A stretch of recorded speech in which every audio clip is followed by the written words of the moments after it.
played right into my hand. I actually wanted you to have a lovely day. Welcome. Everyone else can have a lovely day because it is Drag the Lake Friday. Yes, yes, yes, you grumpus. We're having a lovely fucking day. Peace, love, Texas, and Drag the Lake. I'm one of your hosts, Andy I like your hat. Malafrina. Where's A and B?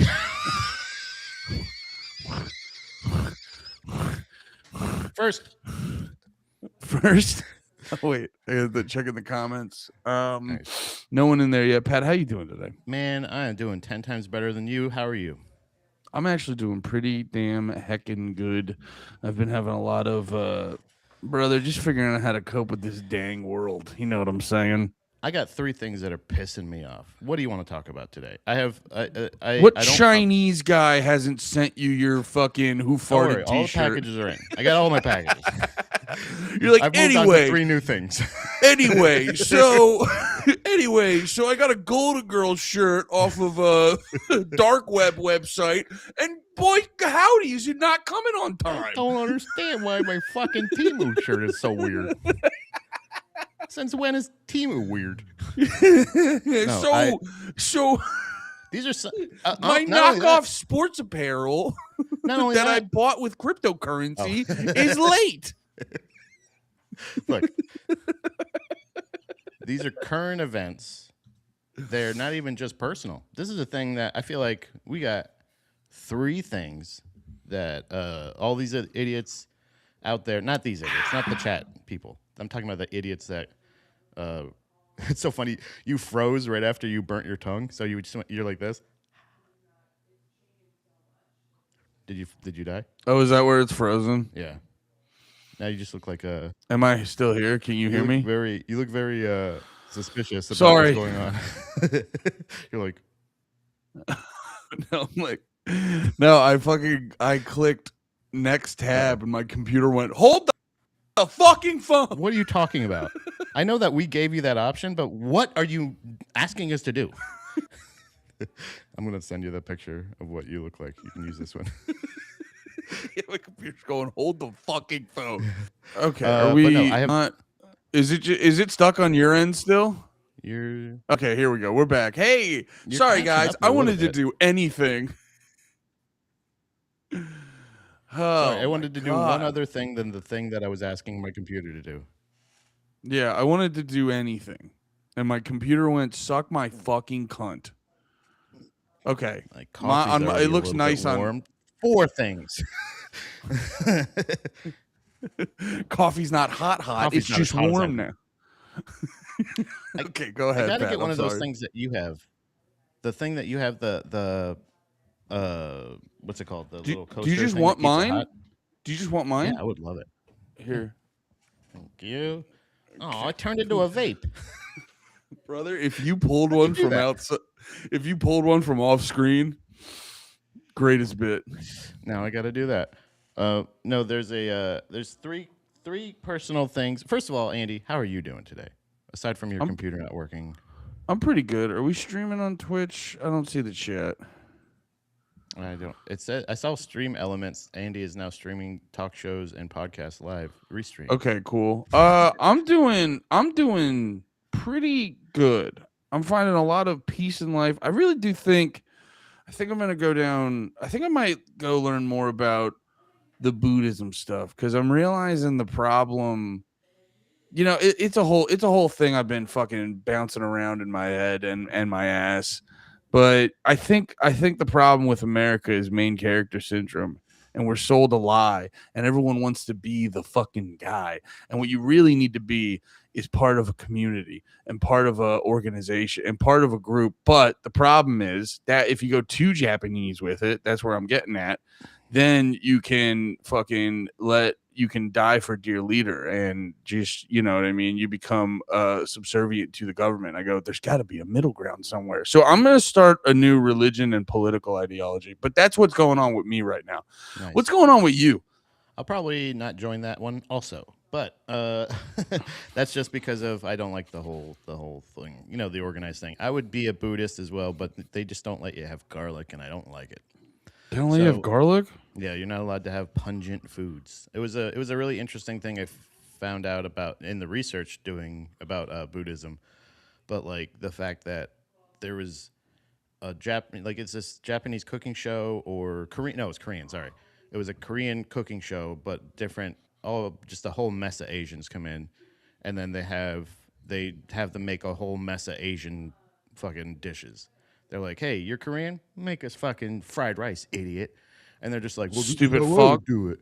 And then they have like this whole weird it's a bunch of weird twists and turns, but it's ultimately there's a lady that was a Buddhist monk that was in the competition, and she like everything like she couldn't use any animals, she couldn't use any I don't believe onions and garlic, any kind of pungent thing, something that might be offensive odor wise to other people that you're in close proximity. Literally, it goes even that far consideration wise for other people. It's like See, that's where my new religion will have a complete pause on all the like little things.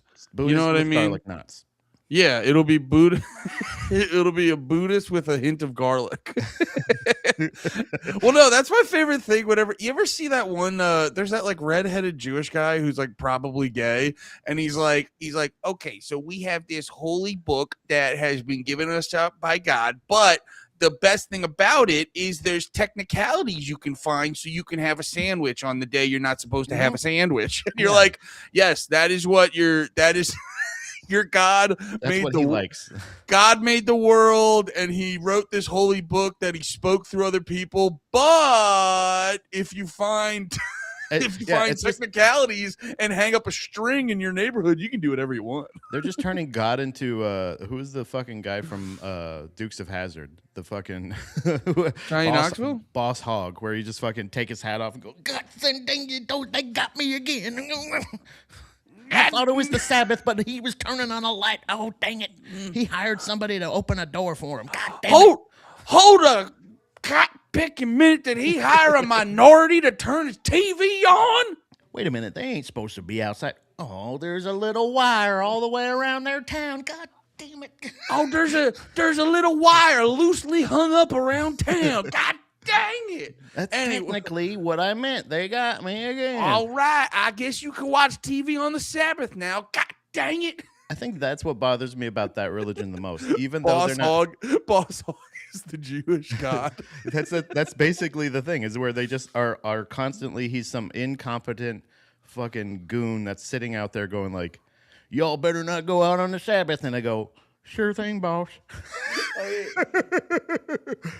Well, no, this is the Jewish God reading through. He's reading through the fine print, and he's going, ah, shit. Yeah, you know what I mean? Like it's You're right. You're technically right.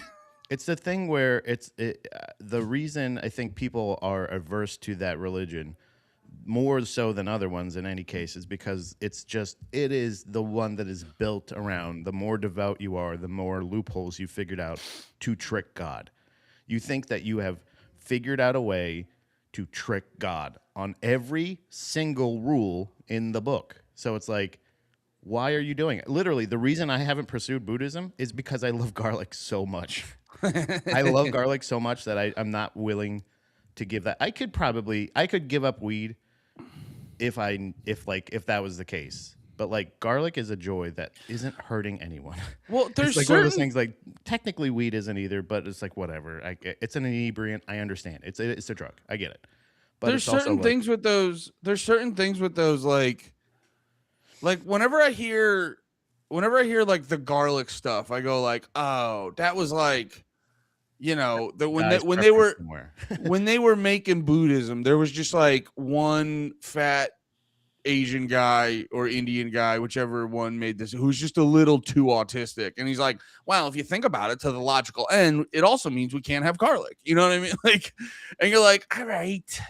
It's probably the same guy that figured out you can't have pork in Judaism, and they're like, fuck. Yeah. I guess you're right. Shout out Wiggerly in the chat. Shout out Dunbar in the chat. Notification. People rolling in. Something's going on today. I don't know what it is.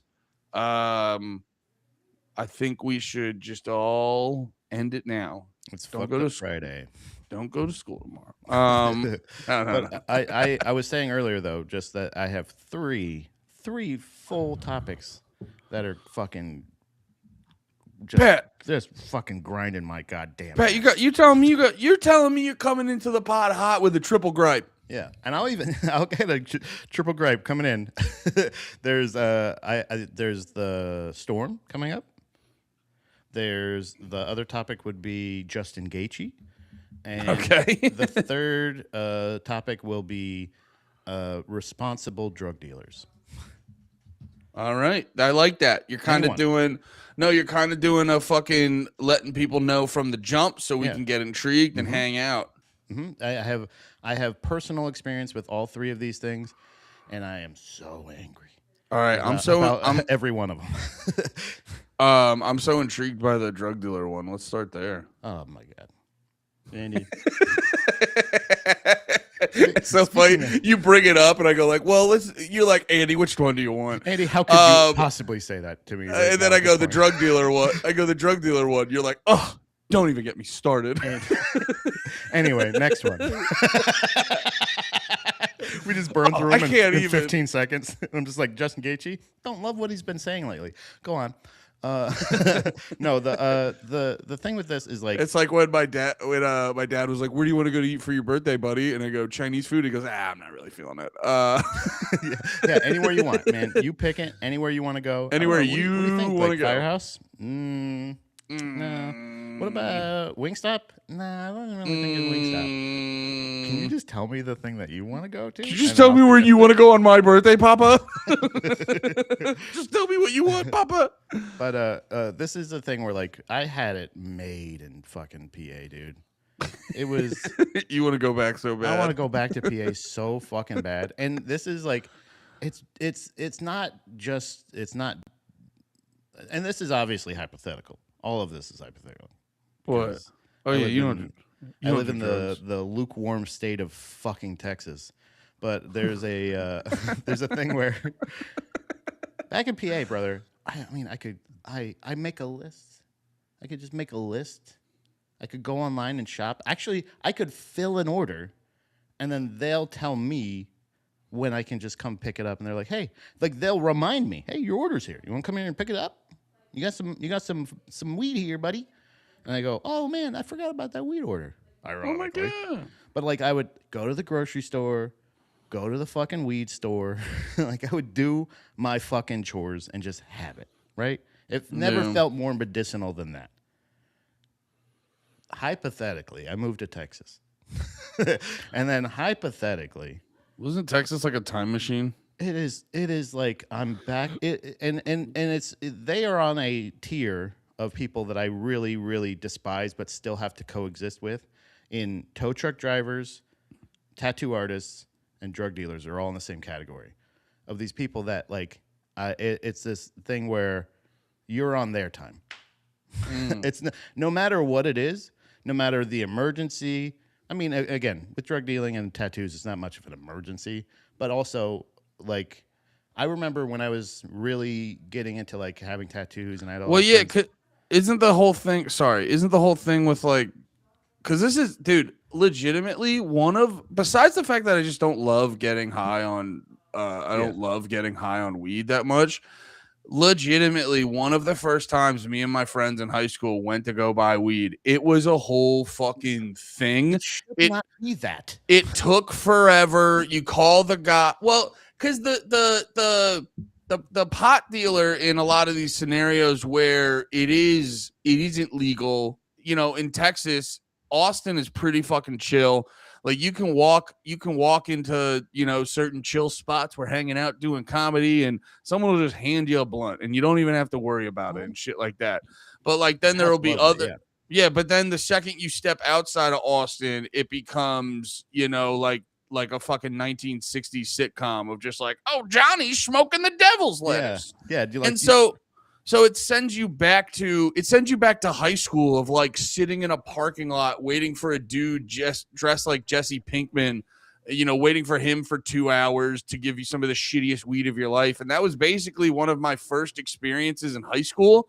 And I go, I don't even like this that much. I'm like, this sucks ass. I literally, dude, like, and awesome. I even, no, dude, even with, like the couple times I drank before the couple times I drank before I was 21, just because I like lived in the suburbs and it was like a hassle to like go around and get beer, I go, I'll just wait. Like I'm really, if it's not convenient for me to do, I'll be like, I'll just wait till it's easier. It's just this thing where like those three professions make me want to burn small business to the ground. Like it's one of those things. There's no fucking quality control. There's no fucking what's it called? There's no responsibility being taken or anything like that. Like with a tattoo, I remember taking days off of work, using vacation days. So I could Yeah. have a day off of during the week where it's not busy for this guy after the second or third try of getting his tattoo. And this guy's like, and I go there and he's not busy and he just says, I don't feel like doing it. And it's like, okay. Well, that also sounds like a shitty tattoo shop because I got to be perfectly I'm honest. telling you, brother, that is a lot of fucking tattoo artists. No, That is, I know. if not all of them. I know, and we are speaking in the world of anecdotal because I've gotten 3 tattoos. Well, you also too. You show up to a tattoo shop and you see like a coffee spill on the ground, and you go, "Can I get that tattooed on me?" Yeah. That's kind of. I don't give a shit. Yeah, that's one of those, a lot of these are practice. A lot of these are the fact that I was just hanging around. Most of these are not scheduled tattoos. Like Well, they're no, like yeah, they're because sitting most around. of those tattoos were done by a crack pipe, so like it's gonna be hard to book tattoo. Yeah, that was done. That was done by meth, Right. and it's gonna be hard to schedule them. But I just think it's like it's this thing where I'm like, and and when it happened, like when they would say that, obviously you're making this permanent mark on my skin. I don't want you to do it half-assed or lackluster. So I'm not gonna yell at you to do it. yeah, But I am gonna go, hey man, when do you think you might be in the mood to do this tattoo so I can schedule my time to come here? yeah. It's one of those things of like, just because you're a fucking guy that hangs out in the shop all day and you're an artist, I get it, brother. You're not inspired right now, but that means you're in the wrong profession. You might be in the wrong perfection. I'm definitely in the wrong profession. Do you know what I'm saying? Like it's you don't have to have it. It doesn't have to be perfect, but you do have to be. I want a level of professionalism in all 3 of those businesses, but especially personally, selfishly, drug dealing, brother. No is an answer. If somebody reaches out to you, Wait, yeah. Give us broader context. let's just say hypothetically, you reach out to somebody and Hypothetically, you say, "Hey, man, planning the day tomorrow. I'd Are really you like free drugs at any time. If you want to Hey. come over in the morning, cool. If you want, I would love to give you more money than you need for the things you have that you've offered literally every time and told me, hit me up anytime you need something." Hey, you know how you have all those drugs? I'd really like some of them. I Hypothetically, love them. Why do you have to make this so difficult? I understand you can't have a It's funny storefront, too. It's but funny brother, too because the more stressed you get, the more you want the drugs. He Right. has. It's you're making me feel like a crackhead, but legitimately, this is a customer service issue. This is the thing where I'm just like, hey, bro, I'm a customer. Could you have a little bit of professional decorum, especially when it's so fucking illegal? Apparently, if it's still so illegal, that still doesn't you know the person that you're dealing with. If you're not comfortable dealing in that business, whether it be tattoos, fuck tow trucks, I don't tow trucks drivers are just, or pawn shop owners are just tow truck drivers that don't know how to drive. It's like that's the kind of person they are. They're looking to get you for whatever. And it sucks, but it's also like you buy a truck and then all of a sudden you have all the fucking power. Because See, I would- you're never going to somebody, you're very rarely going to somebody that is choosing to have their car towed. Yeah, wait. Usually How they did you need it phrase it? How did you phrase it initially? They're looking to blah blah blah. to get you, to fuck you in some way. So here, I would say it's more so they're hanging out until the worst day of your life happens, and then Yeah. they're ready. They're ready when you need them, or in a tow truck situation, Well- don't need them. Well, that's the thing is they're ready when you need them, but you call them and they go, "Yeah, we'll be there sometime." Okay. Can you let me know? Like otherwise, I would just be standing next to my fucking dead car for hours and hours. Do I need to get an Uber? Are you gonna come back? Or like, what's going on here, brother? It's that kind of shit. It's the lack of Well, here. professionalism We're just in talking. general, but we're talking in two generalities because I'm very curious about the drug experience, but the tattoo one was cracking me up because I've only had 3 tattoos, but like every time I really do think this is another episode of just don't be poor. You know what I mean? Like it's No, I've another thrown money at this problem so many times, bro. It's literally all three of these things where I'm like, I will pay extra if you give me special treatment. I with the promise. tattoos. Yeah, any of this. I will. I tip you. I'm paying you. I will. Yeah. I am giving you money for this. I'm not asking for a deal. I really just want to schedule your professional time, please. You really do got to pick and choose the tattoo shops, I guess, because like it was the three tattoos I've gotten, it's been like easy peasy going in. But also, I remember there was like a family.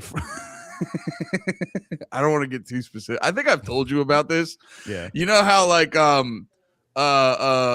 there was like certain family members who got they found new lovers and they were worse lovers and they made their life not as good as it previously was. Yeah. And I've told you about them.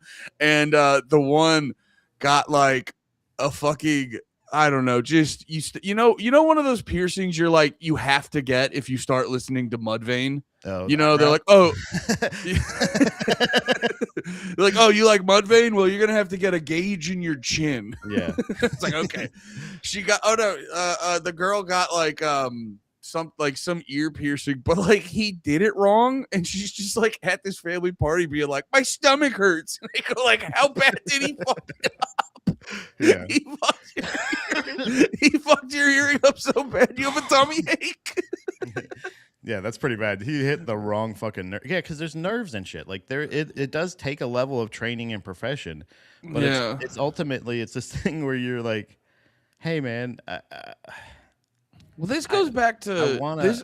I want to get the thing. I'm never ever. I stopped getting tattoos not because I'm not done getting tattoos. I'm totally fine still getting more tattoos. I will never schedule or pay another tattoo artist because until I meet one that can keep a fucking schedule. Like it's one of those things that it is. You gotta find the right one because like sometimes they get so. You really think that. You really think that it's just about finding the right one, and you Bro, have one good experience, and then everything after that, they're too comfortable with you. I've never had a bad experience with a tattoo artist, dude. It's been when are you free? Okay, and then we go, and then I pay them money, and they do the tattoo and shit like that. No, what I'm trying to say is like there's you got to find the right one because there's a pocket of I get no work because I suck ass, but I seem to get by and I can just do whatever I want. And then there's a pocket where I get all the fucking work, so I can just tell you what I think. I've heard Nate have the same trouble with like barbers and shit like that. You got to find the special one that's good but not busy. Yeah, I think that's the thing, but it made me think that when dude, I know you're hot. You think that? You really think that? Is that what you think? That, but you really think that? Yo, you're hot, dude. Crazy. I'm not giving you a tattoo. I'll tow your car, but I'm not gonna give you a tattoo. But it's a thing where it's like it is my customer service fucking bone, but it's also like, what are you doing, man? Because it's either like I'm looking to book your time, and when it comes down to like the drug dealing part of it, it's a thing where I'm like I hope that it becomes legal all over the place and you all go out of business because you can't fucking keep customers because you don't know what the fuck you're doing. Yeah. I open one of those goddamn stores. I show them my ID. They go, hey, how you doing today? And I go, great.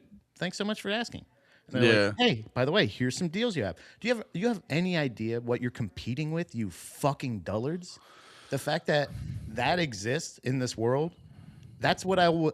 If I will ever vote again, it's only for that, and it's only to put all you fucks out of business because it's crazy that unprofessionalism in general. Well, that's the thing where like people act like they're fucking. People get on their high horse about stuff, but if you throw certain people in a fucking industry where they don't have the right type of competition, like. It's what I was saying where it's like I don't think the average human being is like necessarily overly evil or overly kind, but I think the thing with human beings, and it's like it's one of the big problems with modern society. It's like, bro, if you just give people the option to just be the fat fuck in the chair in the Wall-E movie, you know what I mean? Just eating food, jerking off, like because there's something interesting with the fucking human psyche where it's like we so actively know, and I participate in it too. It's like I know I'm a fat fuck, but I can't help it. I gotta go to McDonald's and get my num nums. I gotta go get my Snicker bars at the gas station and drink my big soda pop because there's just that so there's just that natural pull to just be a sack of shit. So like if you don't have the proper competition, that's why a big thing is always just like accountability. You see it on the smallest or the biggest scale. The reason fucking ICE agents are popping off on white ladies without even thinking about it is because they don't feel a level of accountability. That guy's gonna be fine. And the same reason that your drug dealer gives you a fucking 19-hour window of when he'll be by is because there's no accountability, because it's not illegal, because they don't have the corporations to compete with. Right, and that's it's a competition based thing. I can see that for sure, especially with the tattoo thing. Like I understand that you can make your rent, because that was the other thing, was like if it got near the end of the month and you hadn't, and then all of a sudden they realized, oh shit, I've been dicking around at the shop every day. Then they became too busy to do the tattoo that I scheduled. Yeah, like I've had, there was a situation where, and like I said, when I say this, I mean any independent drug dealer. I'm not talking about anybody specific. It literally is all of you. If you all do this, you're all the worst. And if it's tattoo artists, it's the same thing. If you're not this person now, you probably will be at some point, or maybe you're the exception. But like I would never. There was one guy that was doing a Harry Potter sleeve for Dom, and he was, I think, it was still when we were in Florida. Oh yeah, it was when we were in Florida. And she was like, and the guy was an hour away. He ended up moving in between, like, the first session, he got this done, and this done. And then he moved to another shop that was like an hour and a half away or something like that. We scheduled it. We did all the stuff. We got to the shop and the shop was closed. He wasn't there. And she's like, hey, so I had that schedule. And he's like, oh, sorry, something came up. Can you come by tomorrow? And it's like, so yeah, so we'll just drive 3 hours round trip twice.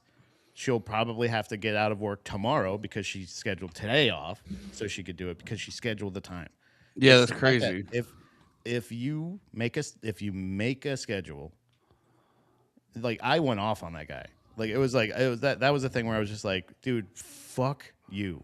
I would rather quit drugs completely out of principle. It's not self-care. It's not because of the legality. None of that. I would do it strictly out of spite, just for principle, to say, I'm not going to give you fucks any more of my money. And you know what? If you offer me it, I'll probably start reporting you.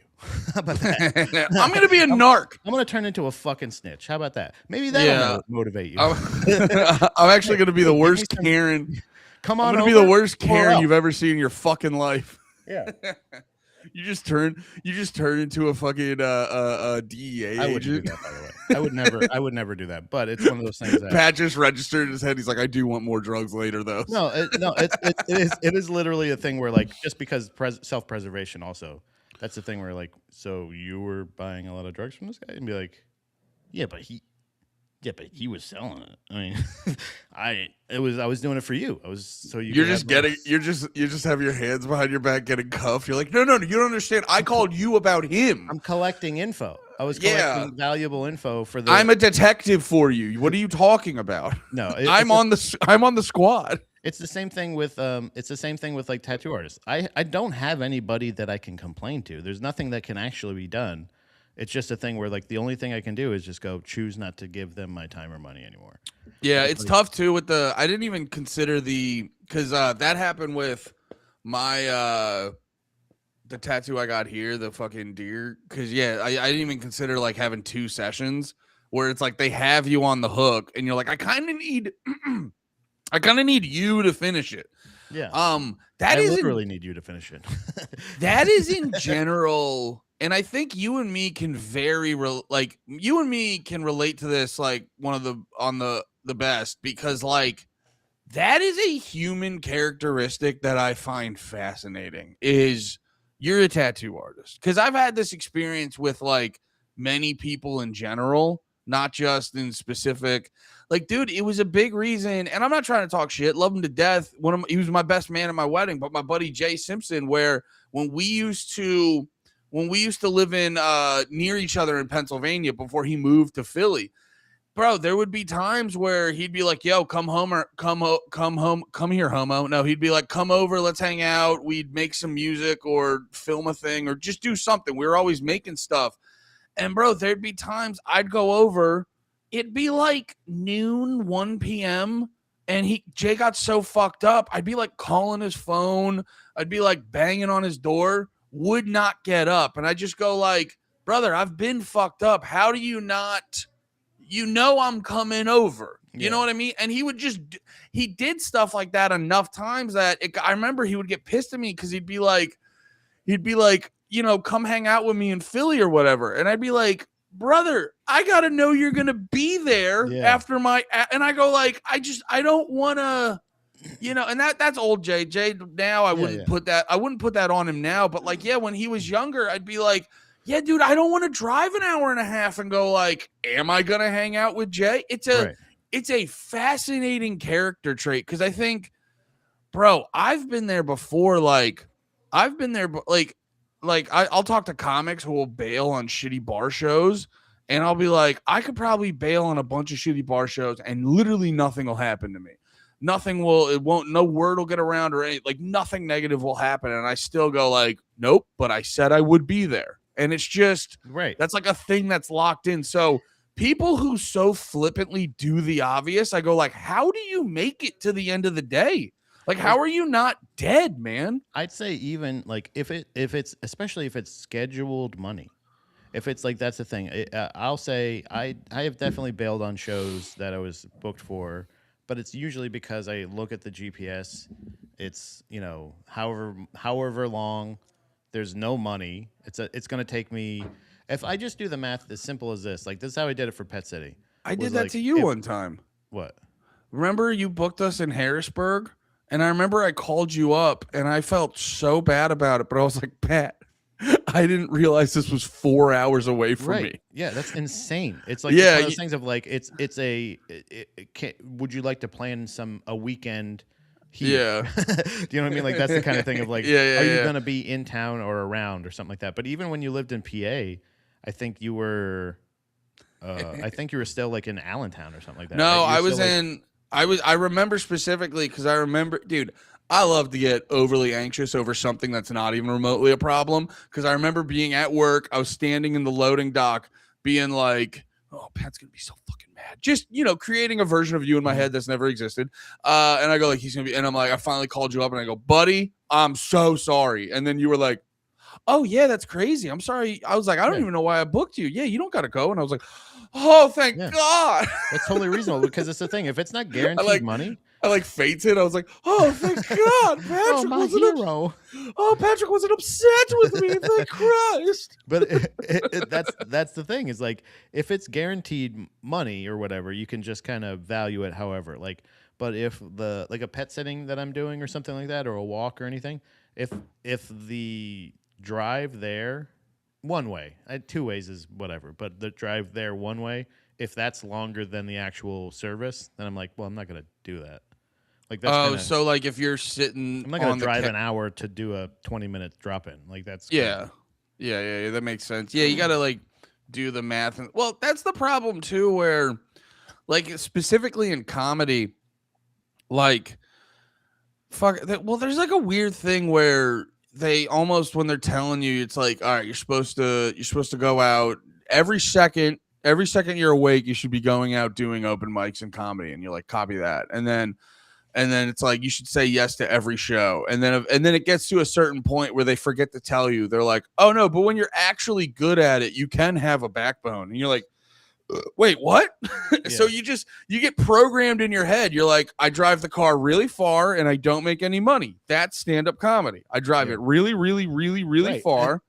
And that's what you think putting in your dues is. And it's like, no, you're your own boss. You got to give yourself a promotion every once in a while and just be like, hey, I'm not going to drive 3.5 hours to fucking New York or Philly or whatever, 2 hours to Philly or whatever the fuck it is.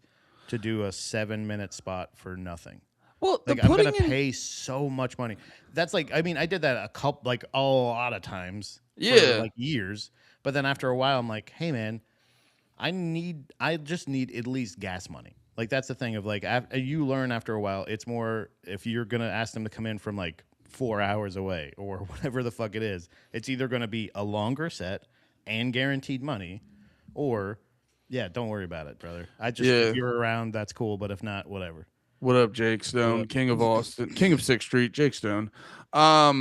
It also too is like putting in your, if you want to get technical, putting in your dues is kind of like a falsity, a misnomer. I don't know what the term would be, because it's not even like, because here's the thing, like if you're we've seen it with a lot of people, if you're just fucking good from the jump, you start getting shit. It's not necessarily like putting in your due. People who haven't succeeded at what they want to succeed at will go, oh, but he didn't put, because you're supposed to sacrifice so much of this because that's what I did, because it couldn't possibly just be that I'm not as good or I didn't work as Yeah. hard. Yeah. But like really what it is, it's like you don't have any like currency. It's almost like you don't have the talent. So you have to, if you want the stage time, it has to be a result of like generosity. That's the thing where like open mics become shit because you start to get good at it and you're like, oh, I'm good at comedy now. Like this isn't like I don't appreciate this the same way. It's like once you get good at comedy, you start to realize like, oh, this is a shitty thing. But when you're not good at comedy, it's like, who the fuck are you to ask to be on a real show? Like you haven't proved, you haven't showed that you're talented enough to be on a real show and shit like that.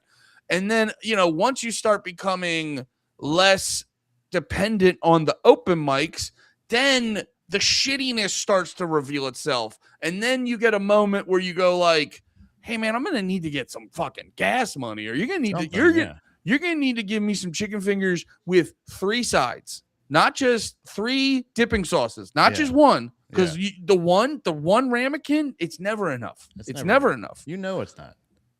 That's your proportions. It's just professionalism, just in general. Like, if that tattoo artist were to call me and say, "Hey, man, I know you got the appointment today, but I'm just feeling bleh today or whatever." Save me the trip.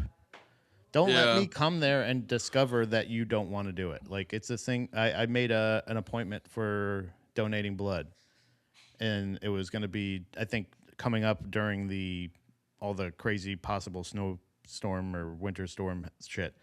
And they said, hey, just to let you know, they called and they sent an email just saying like, hey man, we're going to reschedule just in case. Everybody stay safe and warm, Yeah. Blah, blah. And it's like, I'm not getting paid. They're getting my blood. I'm giving them my actual blood. And they're like, thanks so much for doing that. Just to let you know, we're going to have to reschedule it or do it at another time. So we'll be in contact. That's professionalism. Yeah. Hey man, I'm really busy right now. Let me check my schedule. I'll see what time I can stop by tomorrow. Like literally shit like that is. I leave my red responses on specifically for that reason. So that I don't actually engage with somebody unless I'm willing to give them my time. But I also don't think I keep them on fucking like in limbo for 12 to 18 hours or whatever. Like to go like, well, dude, a thing with like the fucking blood drive thing, you go, that's professionalism. I go, I don't know, man. I think that like my thing is like, why is that not the bare minimum?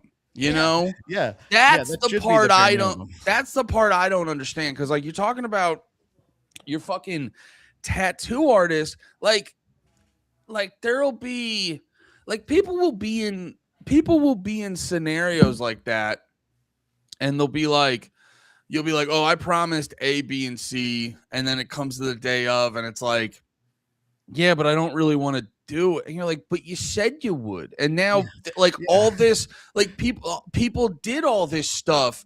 And then like some people just go like, yeah, but like I just don't wanna. You're like, I would feel like such a bag of shit that I'd be like, oh fuck, my fault. Let me do what I can to make this right in this moment. If you're willing to wait, I'll meet you at the tattoo shop. You know what I mean? Yeah. Like, I don't know why that dude wasn't like on his way to the fucking tattoo shop. People people have this weird fucking thing, man, where and it kind of it's I wonder if it relates to what I was kind of talking about earlier, where it's like I think individualism is good because when we work as group, like you can get lost in the group where it becomes fucking like football and you just like blind faith to the bigger group. But then like when individualism goes bad, it's like when everyone starts having main character syndrome. Like Yeah. and it's just like reason goes. I remember, dude, I would always think about it watching the Jersey Shore back in the day where you would see Snooki do like some stupid fucking shit.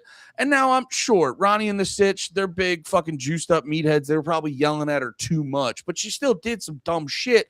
And you would always see Snooki in the confessional and her thought process would be like, so yeah, I know I did that shit, but like making her like a hood rat black lady. I need oh wait. What are you talking about?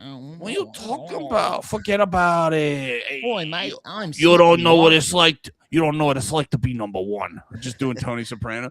No, but I remember like Snooki's thought process would essentially be like, I know I did a thing, but like they're yelling at me and like that makes me feel bad. And like I don't like to feel bad. And like so they must be wrong. And it's just this hyper focus on like how you feel. You know what I mean? It's this hyper focus, and you're like, is there never a moment where you worry about how other people feel? Is it just about like other people can feel good as long as it fits into you feeling good? Like, is that like, and you, I think maybe we might. I don't know if it's no, main character syndrome. It's definitely white lady syndrome, though.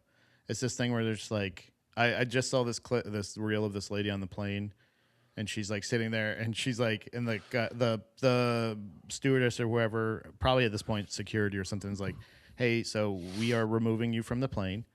If you do not, if you decide to resist or say that you're not getting off the plane willingly, we will have to deboard the entire plane, and then we will drag you off. And she's just like, no, I'm just gonna. Can I have some water? Or and you're like, hey man, well, you know what? I don't think that's really relevant right now. Why don't we get you some water off the plane? Why don't you know what I think that is? Like, I'll just stay here and color.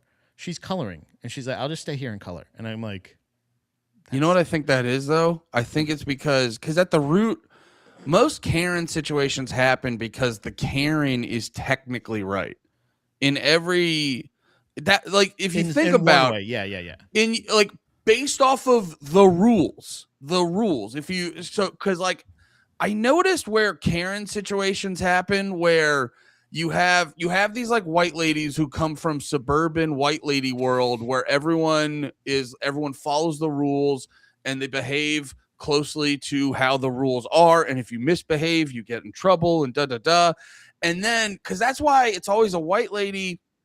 And it's usually like a little bit of a hood black person who hood black people grow up with, you kind of have to live your life bending the rules.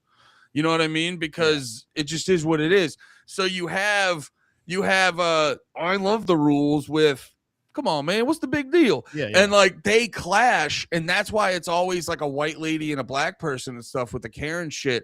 But that's the problem is it's a lady who's like just sitting there, and I've had these moments, and I'm not calling my wife a Karen. She's not a Karen, but she's had these moments where I'll be like, because I'm a big proponent of tone.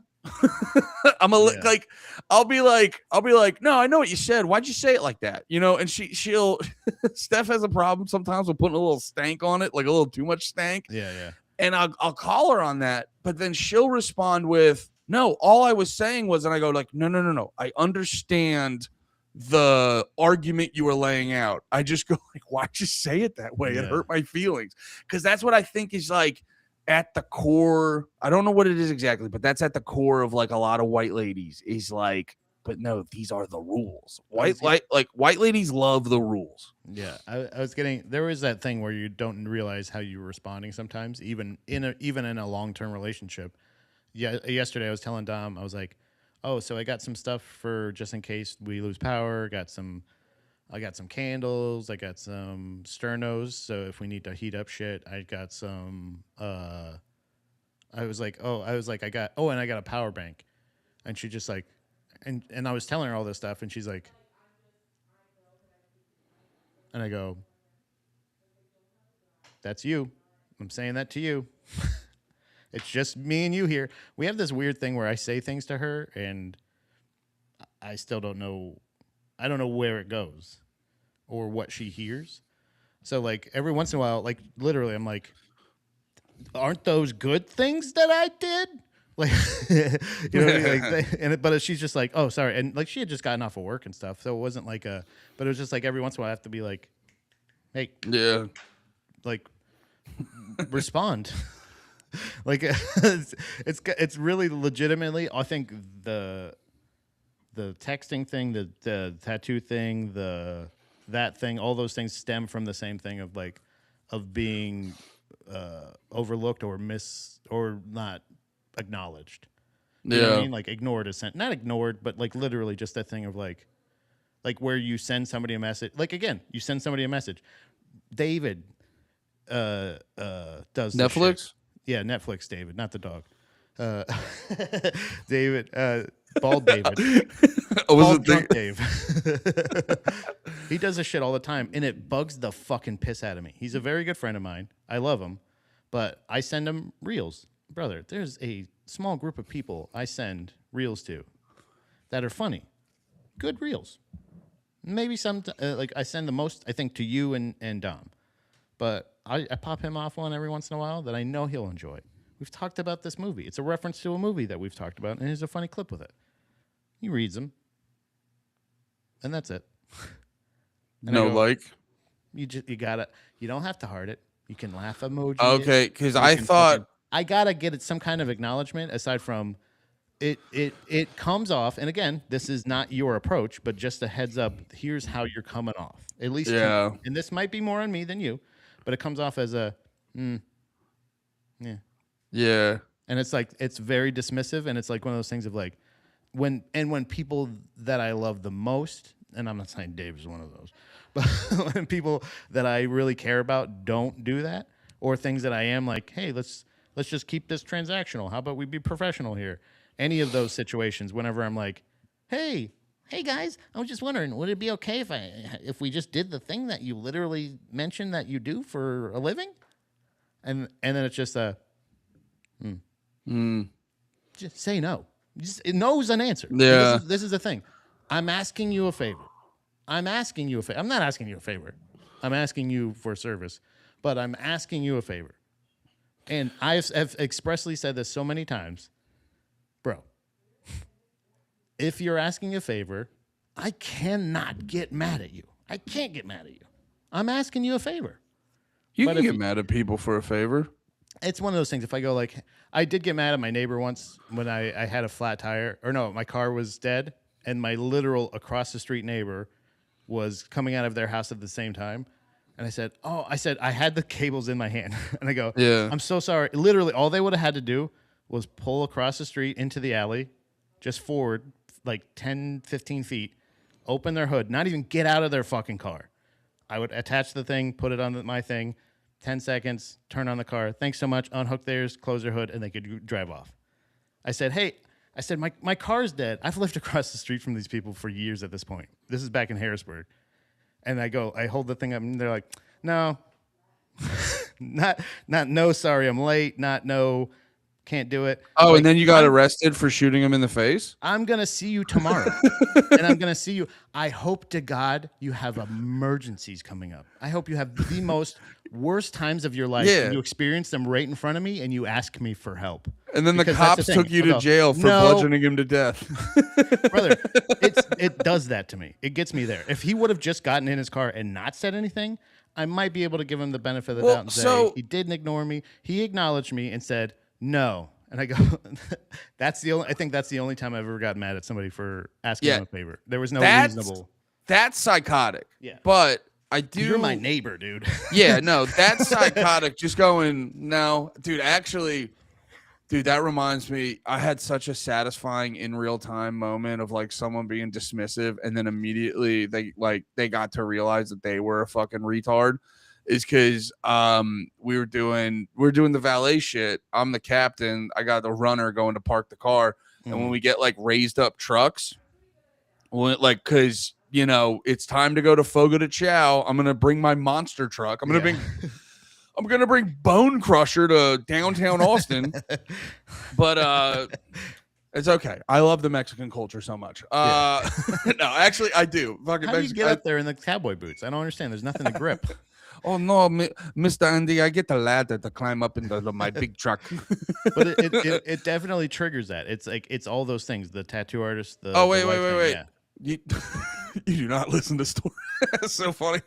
No, I was saying the thing with so he goes to park the. I go give him the keys, and when the truck's raised up, we usually keep it in the lane because it like won't fit in the fucking garage door. And I go like, yo, you want to just keep this in the lane? And then my runner just very matter of factly goes, no, I'm gonna park it in the garage because I know, and there's that subtle like, because I'm fucking know more than you, So he drives away, and then I just see him coming back around the corner, and I was like, didn't fit, like I said, and then he just parks it in the lane, and you just have that thing with the immediacy of like, yeah, don't fucking talk to me like I'm a dickhead. That was it makes crazy. me feel like an asshole. If it was as simple as, I think I'm gonna try to park it in the garage. Literally. Yeah. No. I'm gonna park it in the garage. Like, I bet you fucking won't. Bet me $100. Yeah, so there's like a If weird you're so thing. fucking confident, dickhead. There's a weird thing that goes on with guys like us where because I think you and me are on the spectrum in a similar Larry David way. And like you sort of have this game plan because a lot of times when you bring up grievances, it's similar to how I look at things where it's like you've like game planned it, parsed it out, and you're like, this is the most logical way things could go. And then when things deviate from that too far, you go like, well, the way I thought to do it was pretty fucking obvious, and it should be obvious to everyone because I'm just a fucking fart with arms and legs. So like it should be obvious to everyone. Yeah, and then when I'm the dumbest, yeah, because that's the thing too. People like you and me get treated like we're just, I'm just a big stupid dummy because I never. And then when over and over again, you get like, it's like you guys got to pick one. Either call me a dumbass or stop proving me right constantly. You know what I mean? But then you got to realize it's like people like that are being dumbasses, but it also isn't a personal thing.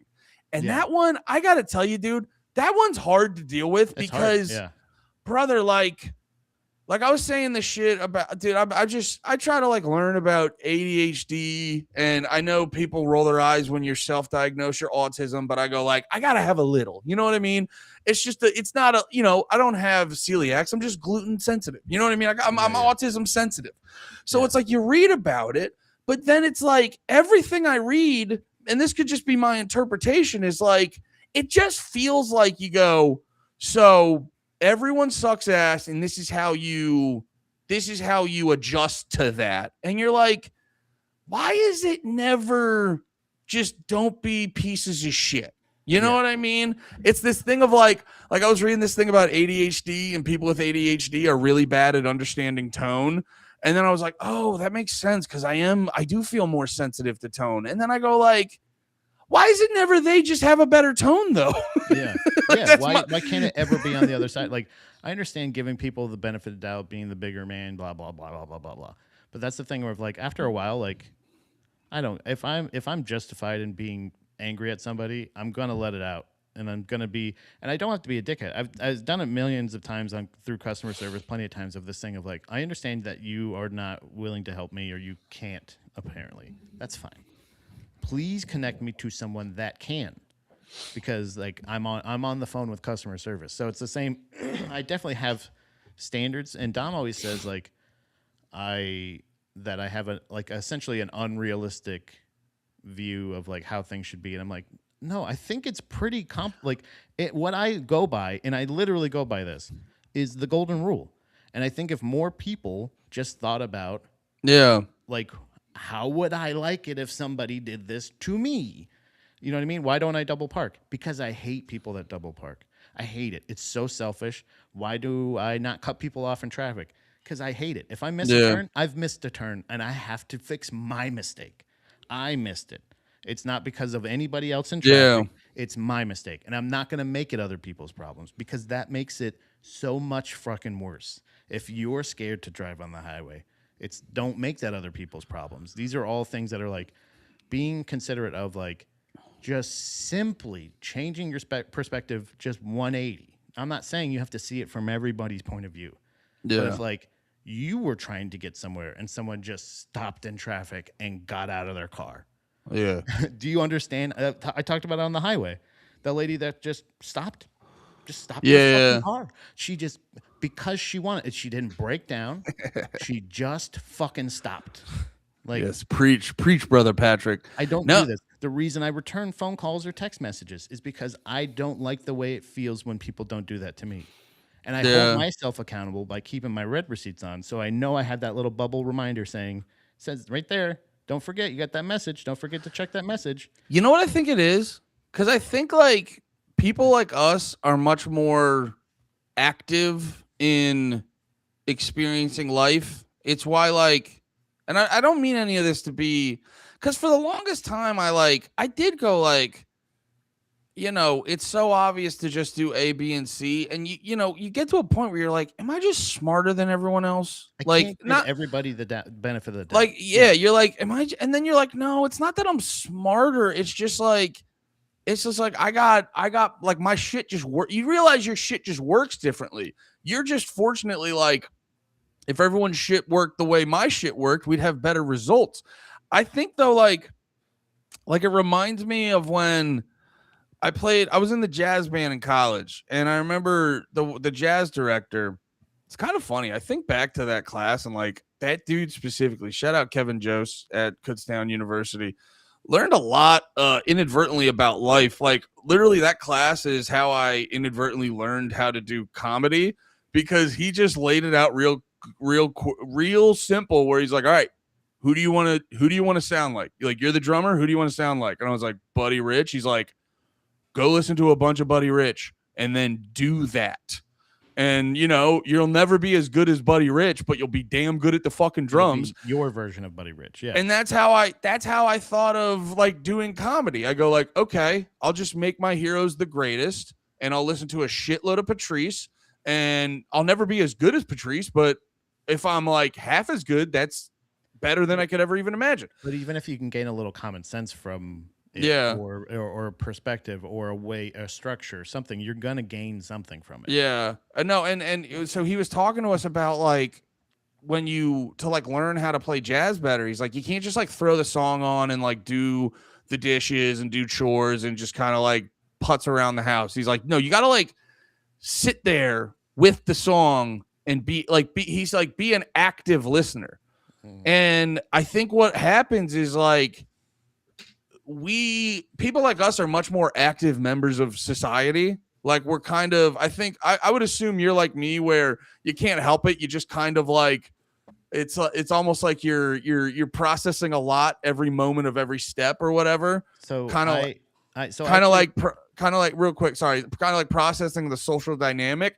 And then I think other people are just, they're just a bowling ball hoping that the bumpers are up, just bouncing around and shit like that. But what were you gonna say? I think I first heard it from Adam Carolla, famous, apparently right winger guy now. Well, he's been right winger the whole fucking time. He's always been just the Mike Rowe type, though. I feel like the kind of like, pull up your fucking bootstraps, you fucking idiots. But I like Adam Carolla a lot on podcasts, but I followed him on Twitter, and he leans into a lot of the like right wing Twitter guy. But other than that, Adam Carolla rips. But there's an endless supply of great points when it comes to day-to-day interactions like this, like consideration for humans, like other shit like that. But the thing that he always brought up, and I think maybe it's similar to what you're talking about it, and I don't know if this is a real thing, but how he referred to it was hyper-awareism, essentially. Yeah. And when he was explaining it, I was like, oh my God. I was like, that's what it is. Because it's a weird thing that, like, when I joke about like I notice everything, like it's not. I'm similar in that, dude. I'm too aware. Where I'm sitting there, we were watching this episode of what's the new ER? Oh yeah, you're right, dude. You do know, because you're about to bring up a show, because that was always a lot of times when we talk about a movie or a show, and like you'll be like A, B, and C, And then D, E, and F, I'll always be like, yeah, I don't know. I don't care. Yeah. And you're like, no, dude, I noticed the absolute fuck out of that shit. It's nuts. It's like the weirdest thing. So like so there's a so there's the pit. Sorry, that's what it's called. It's a thing that was. Is that any good? Yeah, it's pretty good. It's like rated R ER. It's ER. It's ERR. ERR. It's good. It's very procedural, but essentially it's like just a hospital drama thing. It's pretty cool. Yeah. And we're watching this episode, and I'm like, I think it was either the season finale of the last season or something like that.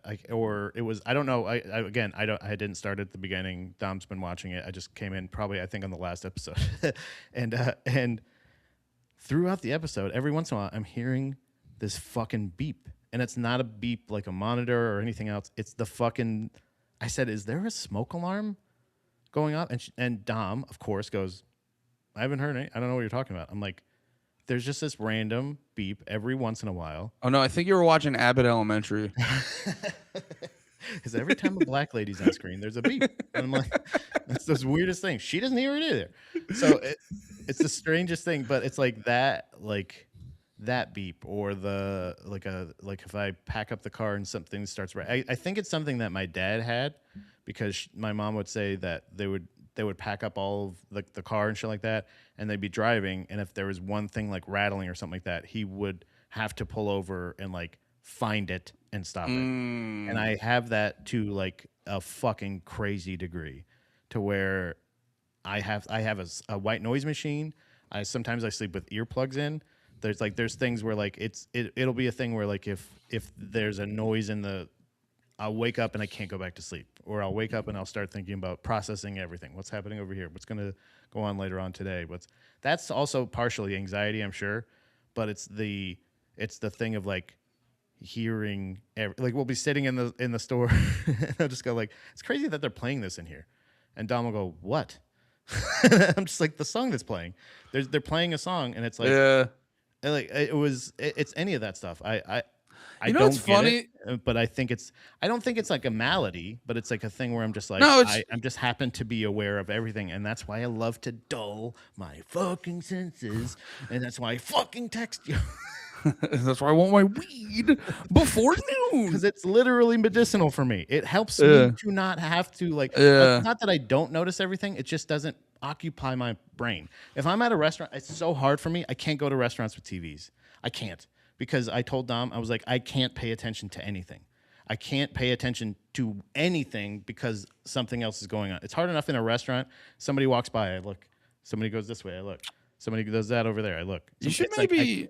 Yeah, you should maybe look up some stuff about ADHD. It's probably some shit like that. Yeah, I'm sure. No, it's like, I didn't mean that to sound condescending. I apologize. I meant no, like, you're yes, good. I agree, and I'm sure there's something undiagnosed with me. But sure. I go, the good part about looking stuff up is once you like, because dude, I would do the shit where, that's why I was reading a bunch about ADHD and autism, because they'd be like, here's 10 signs, and then be like, here's 10 signs you have it, and then you get to the 8th one and you're like, oh, so it's just all of them. It's just my daily routine.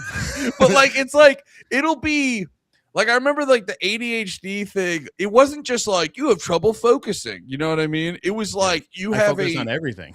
Yeah, they were like you have a strict adherence to justice, and I go, that's way too specific and exactly about me. Why does it say Andy Malafrina? Oh, it doesn't. Yeah, why does it say here's your diagnosis, Andy? But like, once you start reading that, it's like I have these where I've learned more about that, and then something happens, and then you go, oh, that's my brain just being funky, and then you're able to kind of like put it to the side better. Yeah. I also too, I really like so with some of our friends, some of our nonchalant friends, they are inconsiderate with dude, my favorite one ever. I think you sent out a text.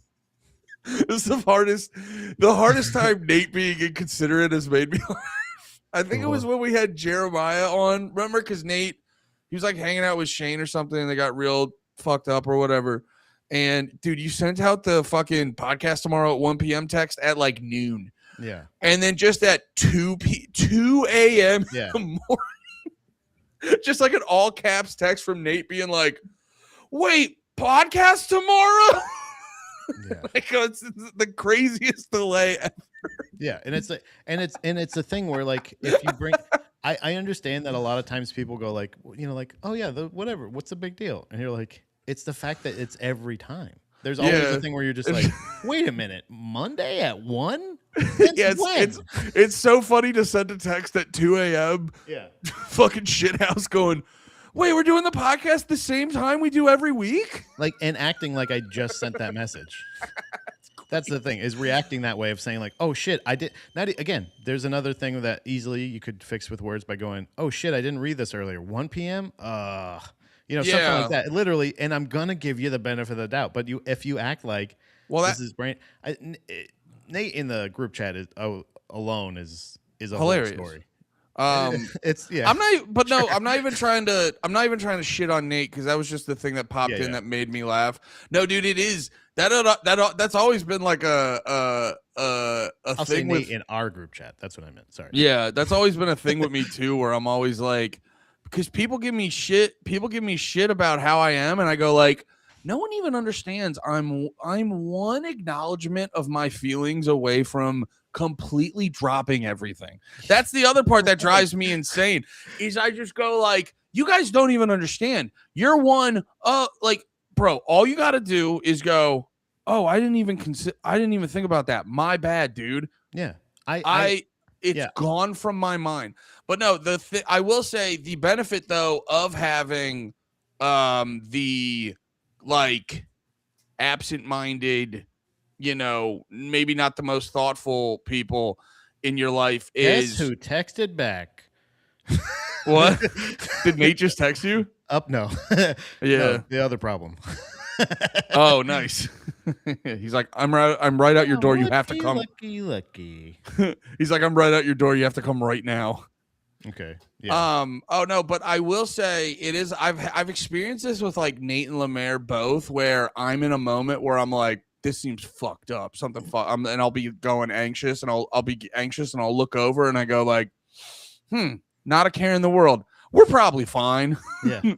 You can definitely. It's like it's the thing with everyone, dude. It's the yin and yang of like, you're like this, and this is what makes you fucking great, but also because you're like this, it makes you the worst because of AB. Sensitive. I'm too sensitive, and I think that's the exact reason why. Yeah. I know it, like, because I've said this, I've learned this since moving here, I think especially, but like I suspected it earlier, is not that I'm not like I can't do stand up, that I don't know what I'm doing, or I'm not talented or whatever.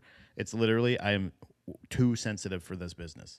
I don't have a thick skin. I don't have a thick enough skin in that case to be like, because of my major trigger being not seen or ignored or anything like that, the amount of fucking emails I've sent, the amount of fucking bios and clips and fucking things and the realization that the amount of times that I've been, I swear to God, I've gotten one response, I think, in general, and it's from this place back on the East Coast.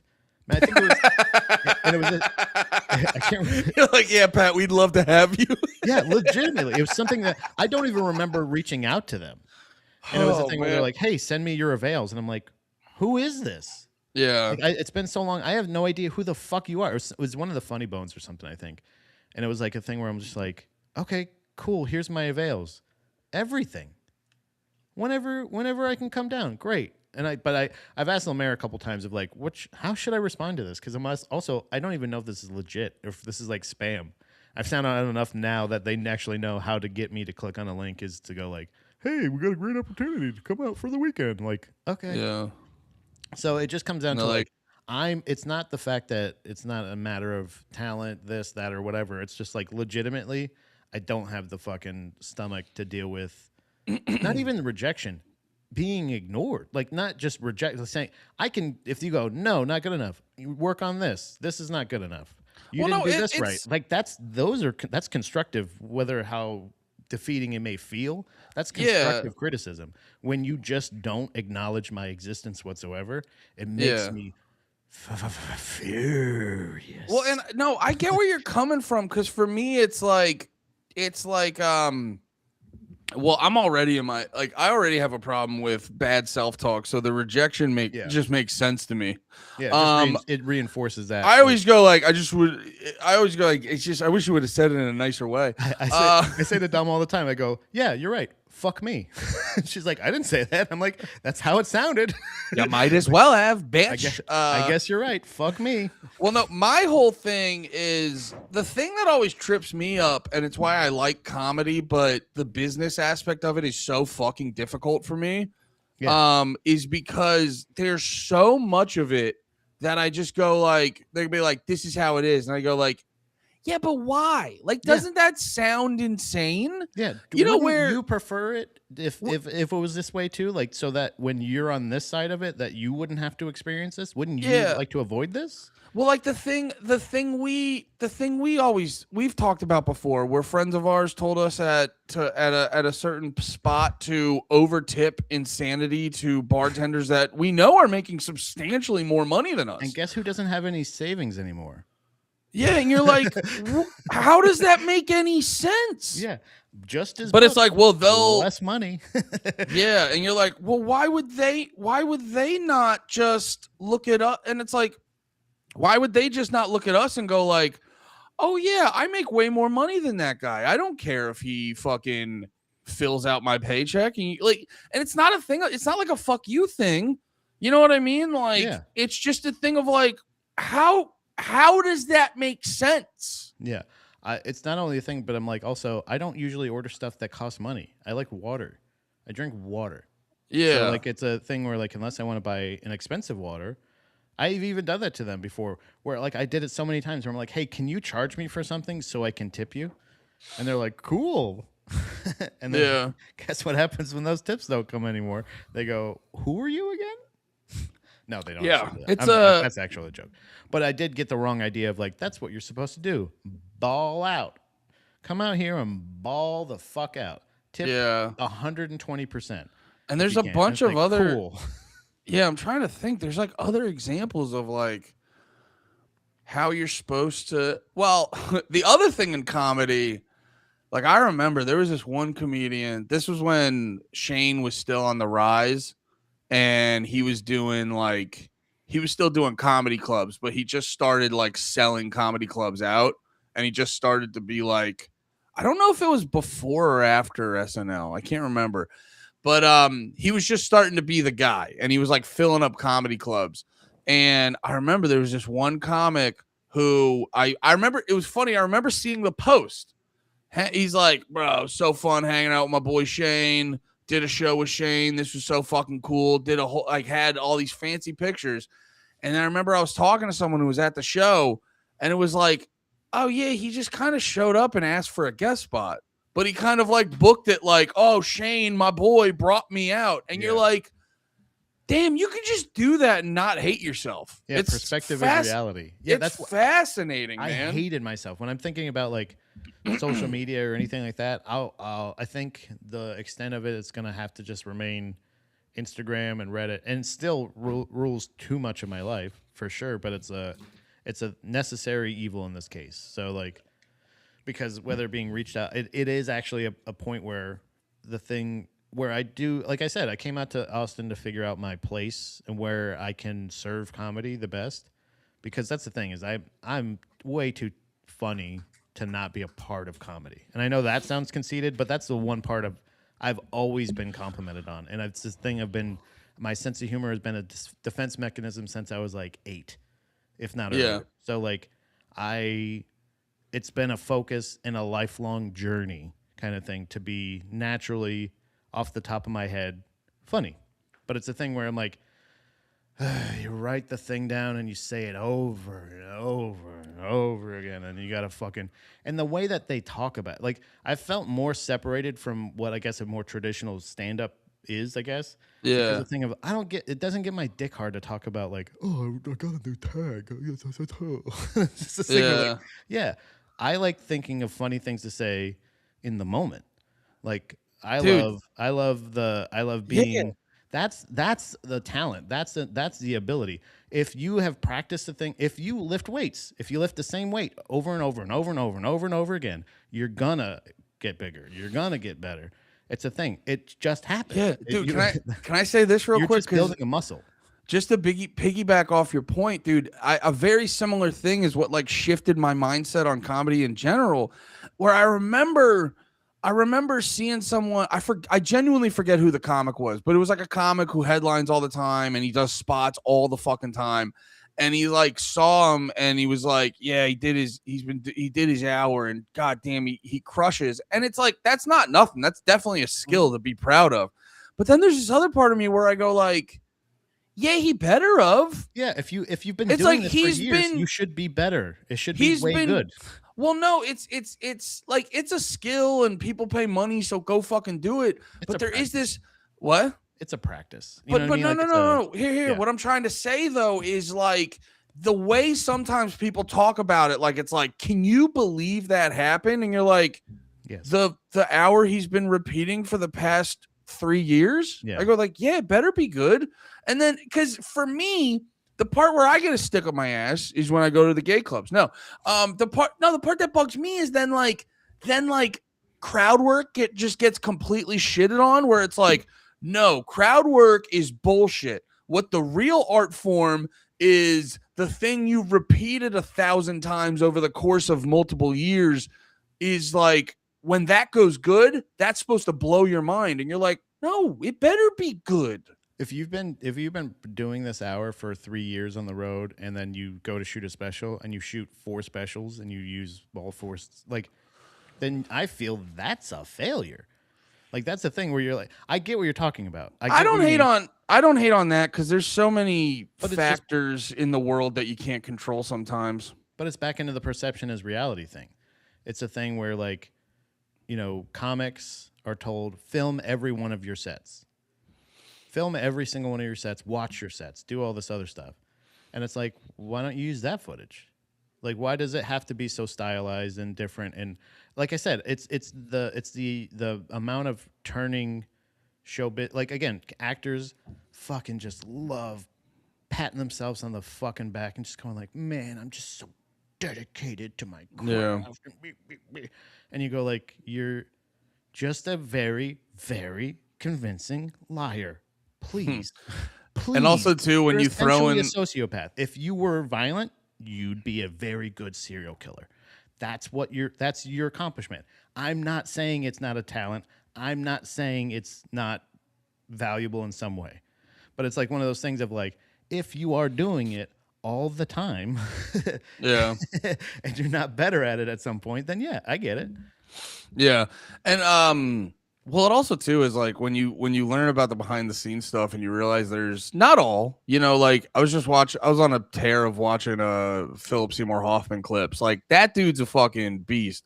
But there's a lot of actors that look really fucking great and then you realize like, yeah, there's a lot of movies that are like short clips edited up really well. Like I was gonna there's say a that, there's a yeah. lot of times where you go like, wow, like the editor should get more praise than the fucking actor. And that's what I mean. Yeah, that's the fact that like finding where I serve comedy the most is the fact that I know how to make your comedy special look better.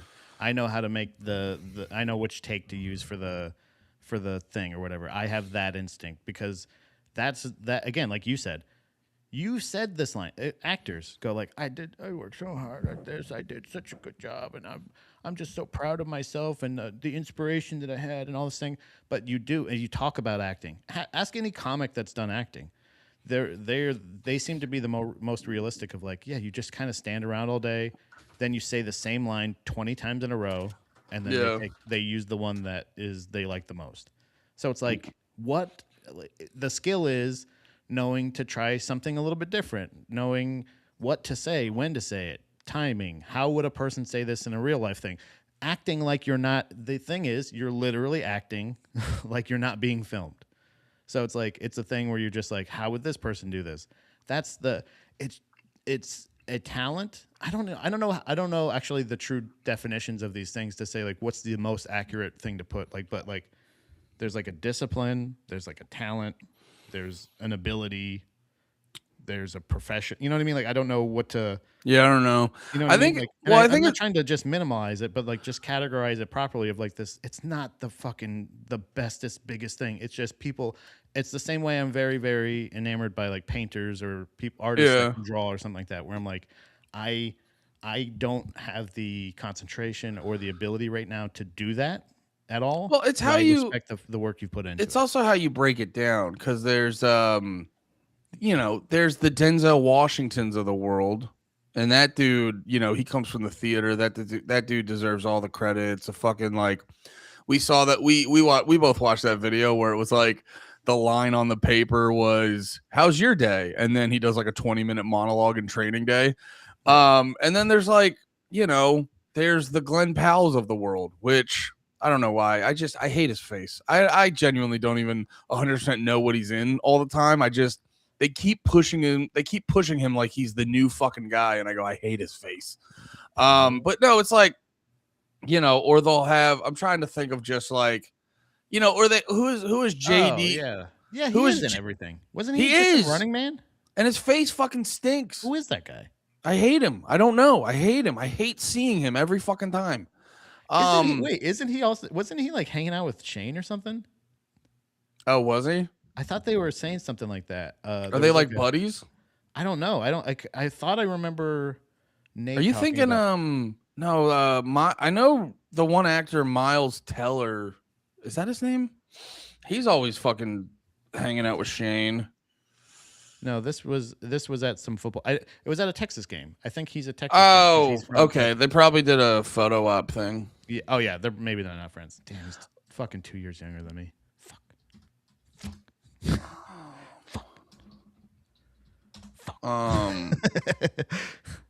It doesn't mean anything. I don't want to be an actor.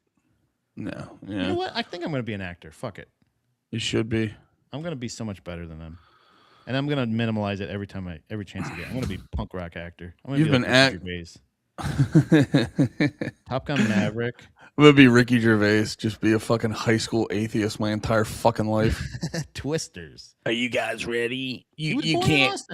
You can't handle this. I'm Ricky Gervais. I'm giving you a lot of fun facts about your person you hate. Wasn't he in a show? Love the pods, Andy. Thank you. I love you, no name. 1669. Good year. Well, no, there's I'm trying to think. It's like there's the, who's the guy who played JD in Scrubs? What's his name? Zac Efron? No. Braff? Yeah, Braff. Nice. Like Zach Braff, he's a character actor. You see him and he's Zach Braff. You know what I mean? Mm-hmm. But then you see Leonardo DiCaprio, one of the most famous guys in the fucking world, and he's a new guy every movie. So it's it's not to like completely shit on. Well, it's like anything, man. It's like anything. Like if you really look at comedy, it's why the whole like Austin versus New York conversation is so fucking gay and annoying and pointless. Because it's like, dude, let's be honest. There's a small crop of who are like the real motherfuckers that actually do it and stay true to the art form. And then there's just a lot of people that are taking up space. And that's how it is with acting and comedy and all this other shit. There's a lot of people that needed their special little story. And so they got into it. And like, well, this is another thing too. This is why, I don't know. This is why everyone's so full of shit all the time is I think you get older and you have these like, you're very idealistic when you're young and you're like, I'm supposed to be the special little boy that saves the world. Everyone's gonna, I'm gonna wake up one day. They're gonna have a parade. They're gonna have a parade for me because I'm the specialist boy there ever was. And then you just get older and you realize you're like, no, life's not that. Like life's not like that. You're not gonna have that like beautiful, beautiful moment. It's like, and then you start realizing how superficial all that stuff is. And there's people who they take their lumps, and then there's other people who go like, nah, that didn't happen. I'm actually pretty fucking sick and shit like that. And there's people who live in reality, and there's people who live in La La Land. The La La Land ones are the ones that, rather than accepting the reality of the situation, they're just gonna fucking, talk shit and make shit up and just be a distraction and stuff like that. I don't know, man. Lost in the sauce. How you doing? Good morning, brother. What up? Hey, Dom attack. Dom Thanks, attack. babe. Love Dom you. mention. Great job. Give her that. You know what I'm Look at saying? you. Yeah, God, man. nothing better than the I did it the other day. You do the butt slap and they have that slight like, oh, Yeah. I mean That- it's I would put it in top 10, maybe top 5 just best things in the world. Great feeling. Great feeling. Something about it. This actually, so the general, so we have two other things in general. May I go quick grab a piss? I'll bring it right back. Okay. I'll And remind the chat that we have two more topics that yeah, we got Pat's, two needed two about. more That was gripes. just one. One gripe. Well, I'm not pointing at the timer right. Oh, Yeah. I can't see my hand on your screen. All right. I will be right back. It's right there. I'm pointing at it. See? That's how much time we got out of just me being angry. Not even angry, upset about a lack of professionalism in the world. But hey, we have two more topics that I came up with that are current events. I feel like this week it was been like a lot of a bummer week.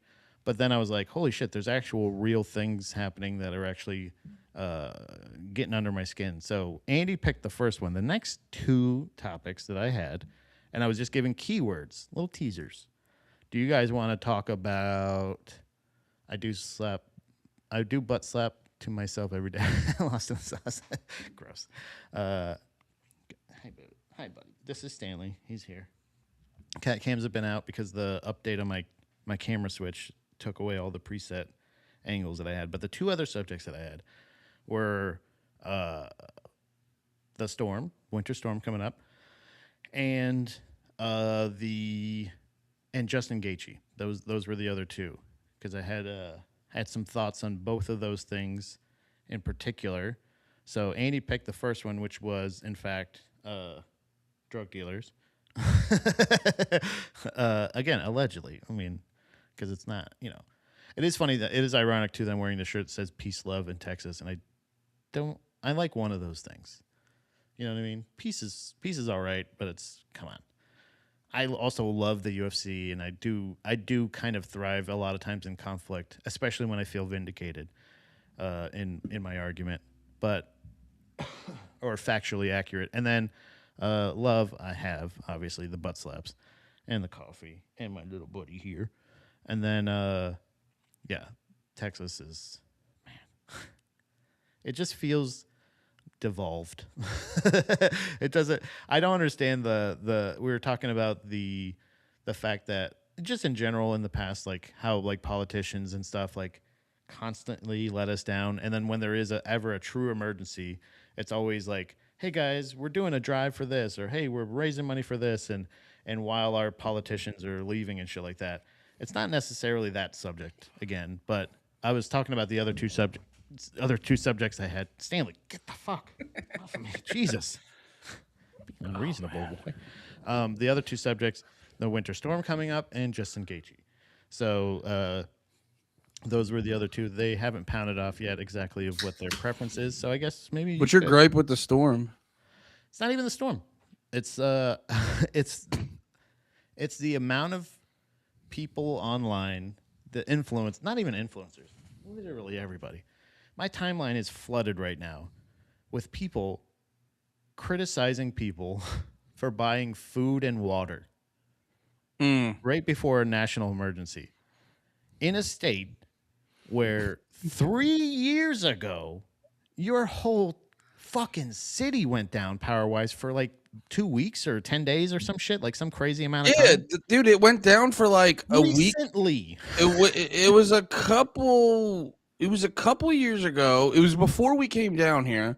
Yeah. So like probably like 5 years ago, like it was like a week and a half. There was no power, and like some old people died and shit. And it's bad. like it's a bad thing.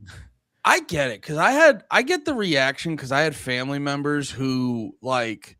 I remember during COVID, we went over to their house and they literally had like a tower of toilet paper. And I go like, it doesn't make you shit more. Like, you're a bad person for doing this, you know? But like in Texas, it's like, no, water's important. The shit might go off because they haven't I don't know if they've updated the shit properly. They don't know how to handle weather that they get on a regular basis, apparently, and it's crazy. Yeah, So 2 inches of snow is a haymaker to this state.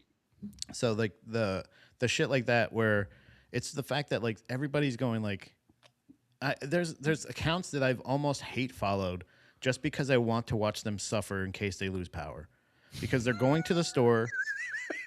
I want them to suffer. Like specific people. Yeah, like even there's even a person in my timeline, Grace. You know Grace, right? Dulce's friend, co-host of their old podcast, Yeah podcast. Yeah, well, She she's posted a thing. She just posted the lunch meat section and said embarrassing, and it's like why?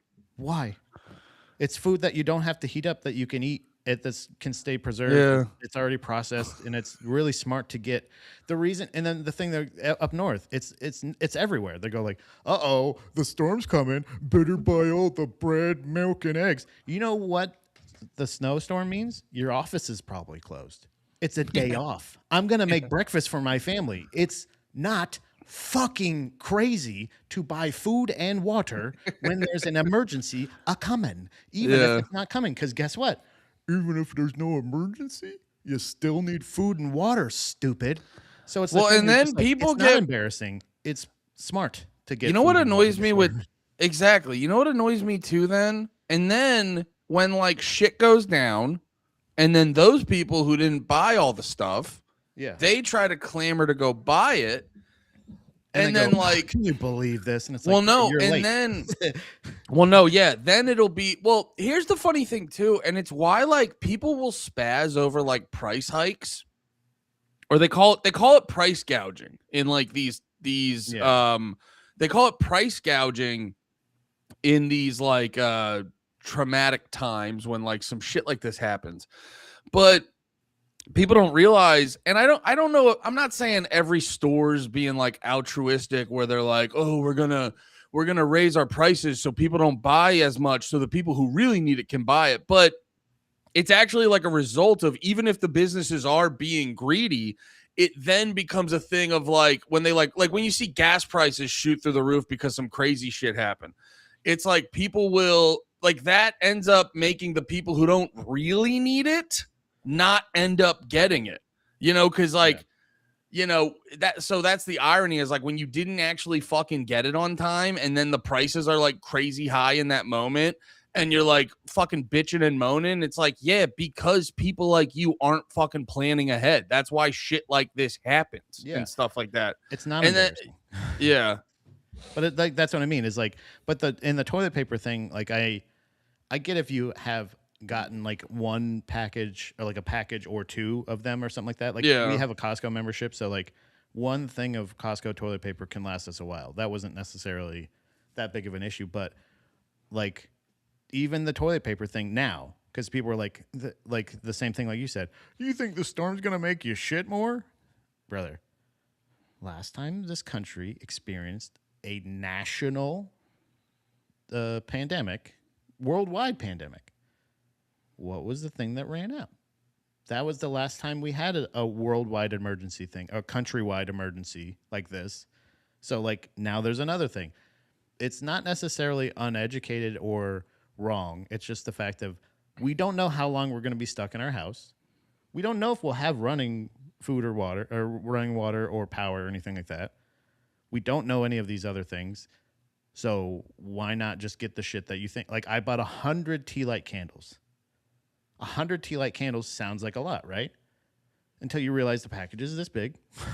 Yeah. So if I bought 300 of them and we lost power for, let's just say, 10 or 15 days. Yeah. Those 100 candles will probably be burnt out by the end of it if we wanted light in our house. Yeah. The toilet paper thing you were saying, that's completely fair to stock up in the in like if the power goes out, because it's like even if you don't have running water, you're still gonna need to wipe your ass. I was more just saying with the COVID stuff. Yeah, with you're the COVID like, one, it's crazy. Yeah, with COVID, you're like, well, it doesn't make you shit more, and the plumbing's gonna be fine. I also thought it was funny that like people were like, I think it was more of the the market exposing the fact that how much people shit at work.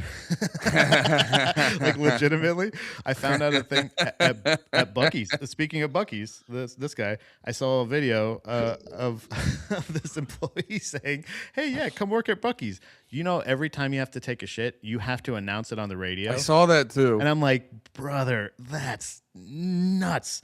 I would quit that job, or I would be announcing it as I'm taking the shit, just to fuck with them. Just to go, hey guys, I'm shit right now. No, let me finish, Tony. Code 4. Fuck, what was the other point I was gonna make? No, it's a thing of like people who are irresponsible think it's like impressive. Like I remember, did I ever tell you when Steph used to live in Penargil back in Pennsylvania? She lived in, it was like they took a whole house and turned it into like, or no, I think they took like they took like 2 split levels, or I don't know what the fucking term is, but split like what's the house where it's like real thin? Yeah. It was like it was I forget if it was one giant house or 2 townhouses, but they turned those into like 4 apartments. So Steph's apartment's the bottom. 4 apartments? Well, it was I can't remember. No, I know what you're talking about. Yeah. I can't remember if it was one big house or like 2 townhouses. But basically the 2 townhouses got turned. Each townhouse got turned into 2 apartments. Is that like what we had in Harrisburg? How like our stairs go up to vaguely. Yeah, basically they turned the top and bottom floor into 2 apartments. Okay, yeah. And so the people who lived above her would constantly be like no matter how fucking cold it was out, how hot it was out, it was just a constant thing of like they'd be like outside in a fire pit and just fucking yapping. So I'd constantly have to like be like, guys, like stop. And I remember usually the fire, actually I'm telling the story bad because usually the fire pit, we actually turned it into a joke because Steph's bedroom was in the front of the house and the fire pit was in the back of the house. So we wouldn't really like hear them. But for some reason, every couple minutes, you'd hear one of them go like, woo, yeah. And you're like, you guys are so gay. Yeah. What is going on over there? And then one day, dude, I'm telling you, every like 10 minutes, you just hear, woo. I'm like, you can't be, what? Did Korn put out a new album, you fucking losers? Korn rules. I'm sorry, Korn. Yeah, what are you doing? Hey, I'm so sorry. I don't know why I did that. I'm so sorry, Korn. Ooh, when you point a finger, Andy, you got 3 pointing right back at you. All right, buddy? Yeah, that's my fault. That's my fault, Korn. If it's me, it's 4 because my thumb's fucked. Pat, if you don't mind real quick, my apologies to Korn. But no, and then one day, thumbs. Oh my God. I told you. Oh my God. I got 4 pointing back at me. Fire pit in the back. Oh yeah. So Steph's party bedroom, in the front, party in the back, Steph in the front, bed in the front.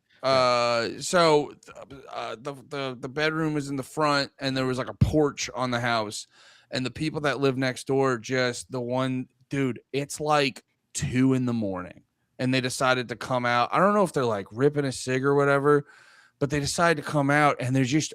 Dude, it's like 30 degrees and they're just having a convo on the fucking porch. And then finally, like volume convo too, like not even having like one of those like, and then I told him you're not even supposed to do that. So okay. the thing is, woo, woo, woo. Oh, maybe Sting just popped in every once in a while.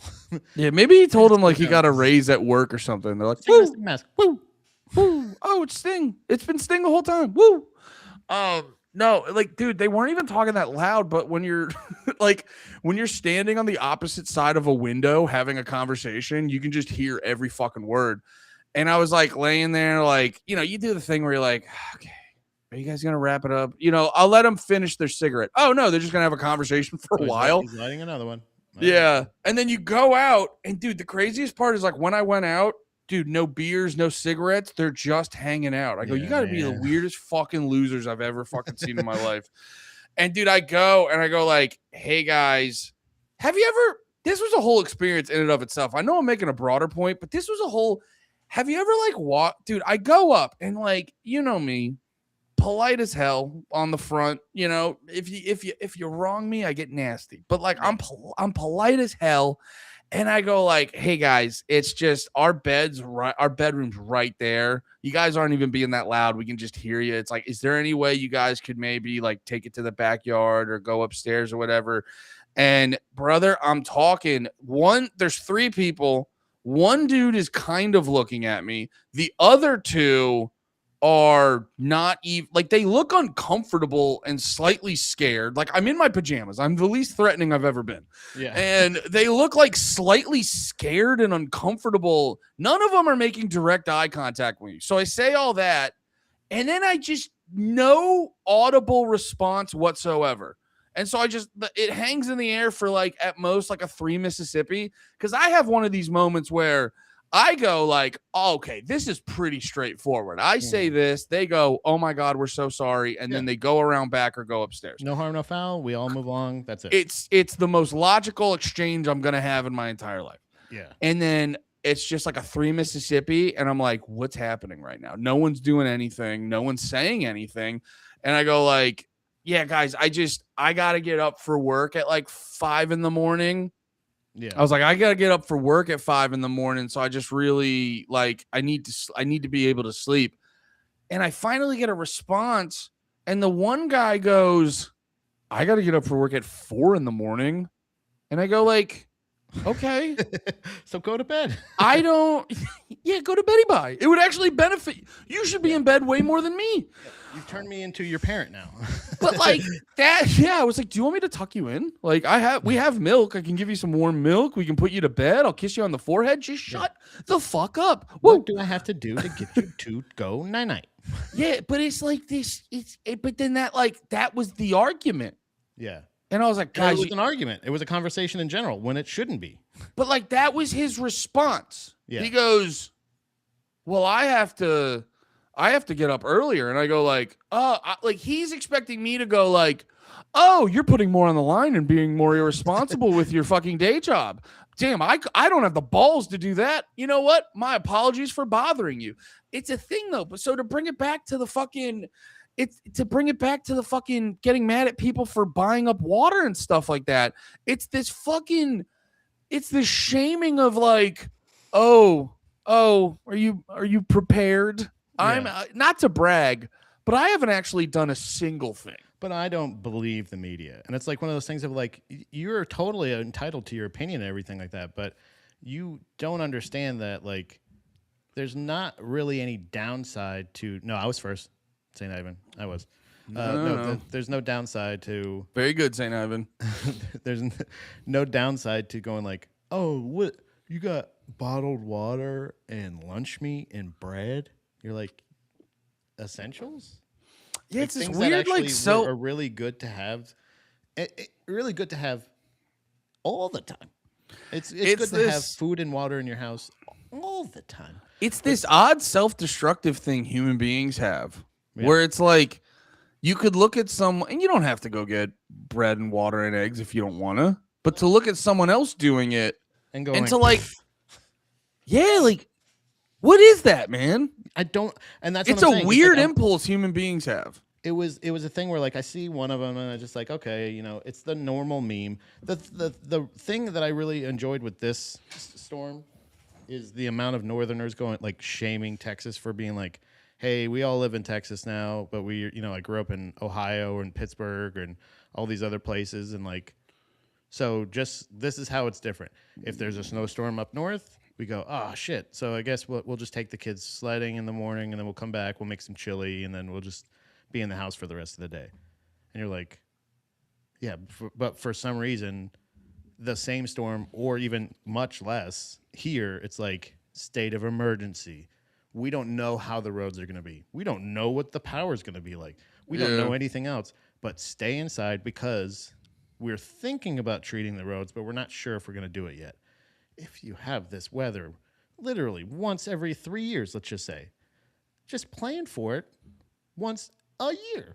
Dude. And if it doesn't, it's the same analogy as like the storm thing of like, they're they're being shamed. It feels like they're being shamed or ruled by the people that are going, all these idiots buying water and food. What a dumbass. And the and then the government's just like, yeah, this it's probably lame. We're probably not even going to treat the roads because we don't care either.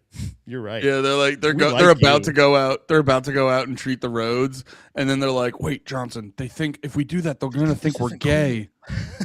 This isn't cool to do. This isn't The cool." fucking social media fucks it. And like literally, I almost followed this fucking black lady because I'm like, she had multiple things. She's like, "Where are you buying up all the bacon and eggs?" Like, again, if you're right, what's the downside to having bacon and eggs in the house? But if Yeah. you're wrong, what's the downside to having bacon and eggs in your house? You fucking idiot. If you have a camping stove or anything like that and you have a portion of outside you can use, you can still stay relatively comfortable indoors during a fucking catastrophic storm You know because what's your state doesn't know how to handle it. You know what's funny? You reminded me. I have a version of this that I just saw on social media. You know Megan Trainor. She did that all about that bass. She Yeah, did the like lady that kind of feel like it the feels like she's she's like the overweight, but well, she's that not. was the thing. She got popular being like, it ain't nothing bad with having a little bit of a fat ass. Also, I got famous and I'm immediately gonna get skinny. Oh, Zempic. Yeah. So like, no, and I've noticed this too. It's like you'll have a celebrity who everyone's like, you're a stupid fucking bitch. Like, I don't know, man. There's this like weird thing where it's like you have to hate someone because they did Ozempics, and it's like it'll be like, I've talked to people who are like, you believe they did Ozempics? I go, you gotta smoke weed every second of the day to not fucking shoot up a place. You know what I mean? Like, Yeah. we're all taking shortcuts. Like, that's just not the shortcut I feel comfortable with. You know what I Yeah. mean? I will say I was hearing doctors talk about it. It's like, yeah, no, long term, it's gonna fucking blow you up or some shit like that. Like, you're gonna melt from the inside if you take those. I don't know. I'm, But like, it's just the internet. It's like, it's so funny too. It's because it's like I think this is the most people have ever just not been religious, yet yeah. the internet seems like the most prude. Yeah. What's the fucking word I'm looking for? They're always trying to attack people's character in the most aggressive way. And it's like, Suckers. what? Cocksuckers. Cocksuckery, yeah. But no, it's like, isn't this supposed to be the religious people I knew back in the 90s that would roll over NWA with a steamroller? Why is it like everyone I feel like it's every account on the internet who, if you're not sexually attractive to like trans non-binary furries, you're a KKK member. It's like Yeah. people like that. But also it's like, can you believe this stupid bitch took Ozempics? But no, so Megan Trainor, I guess her shit don't work, so she got a surrogate. Bless you. Thank you.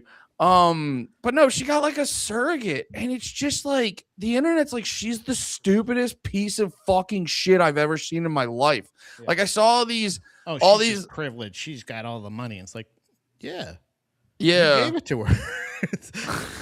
That's the thing I don't understand is they're like the hate, like people that are like, you've been covering her this whole time, so you've added to her legacy and her legitimacy. So, well, more so for like me. you've built her to this, and now you're going to like, can you believe this? Is like, yes. Wait, Well, like- wait. Yes. Yes. More so Yes. for me. It's not like, for me, it's not even about the money and shit like that. It's just like, okay, so like there's a lot of women who the pussies don't work, and they get a surrogate and they put their shit and their husband's shit in the surrogate, and then they get to have a baby. And then I think people got mad because she did like a skin on skin picture and it was like cringy or something. But it's like, I mean, even if like that is like they used your juices, just not your fucking, your pod. But it's like, I feel like the skin on, I personally would feel weird about doing a surrogate, but I don't go like, oh, you're a huge fucking stupid bitch because you got a surrogate, Megan Trainor. It feels like, I don't know. I just was surprised. I didn't know the whole surrogate conversation was so controversial. Yeah, it's crazy. I see it a lot. What? I'm actually got to piss real quick. Sorry. Yeah. I see a similar thing happen too with a lot of and because also I was gonna mention this. It's a lot of people on the like conservative side of things. They think you're like the fucking devil. Conservatives fucking piss me off with like all this fucking shit.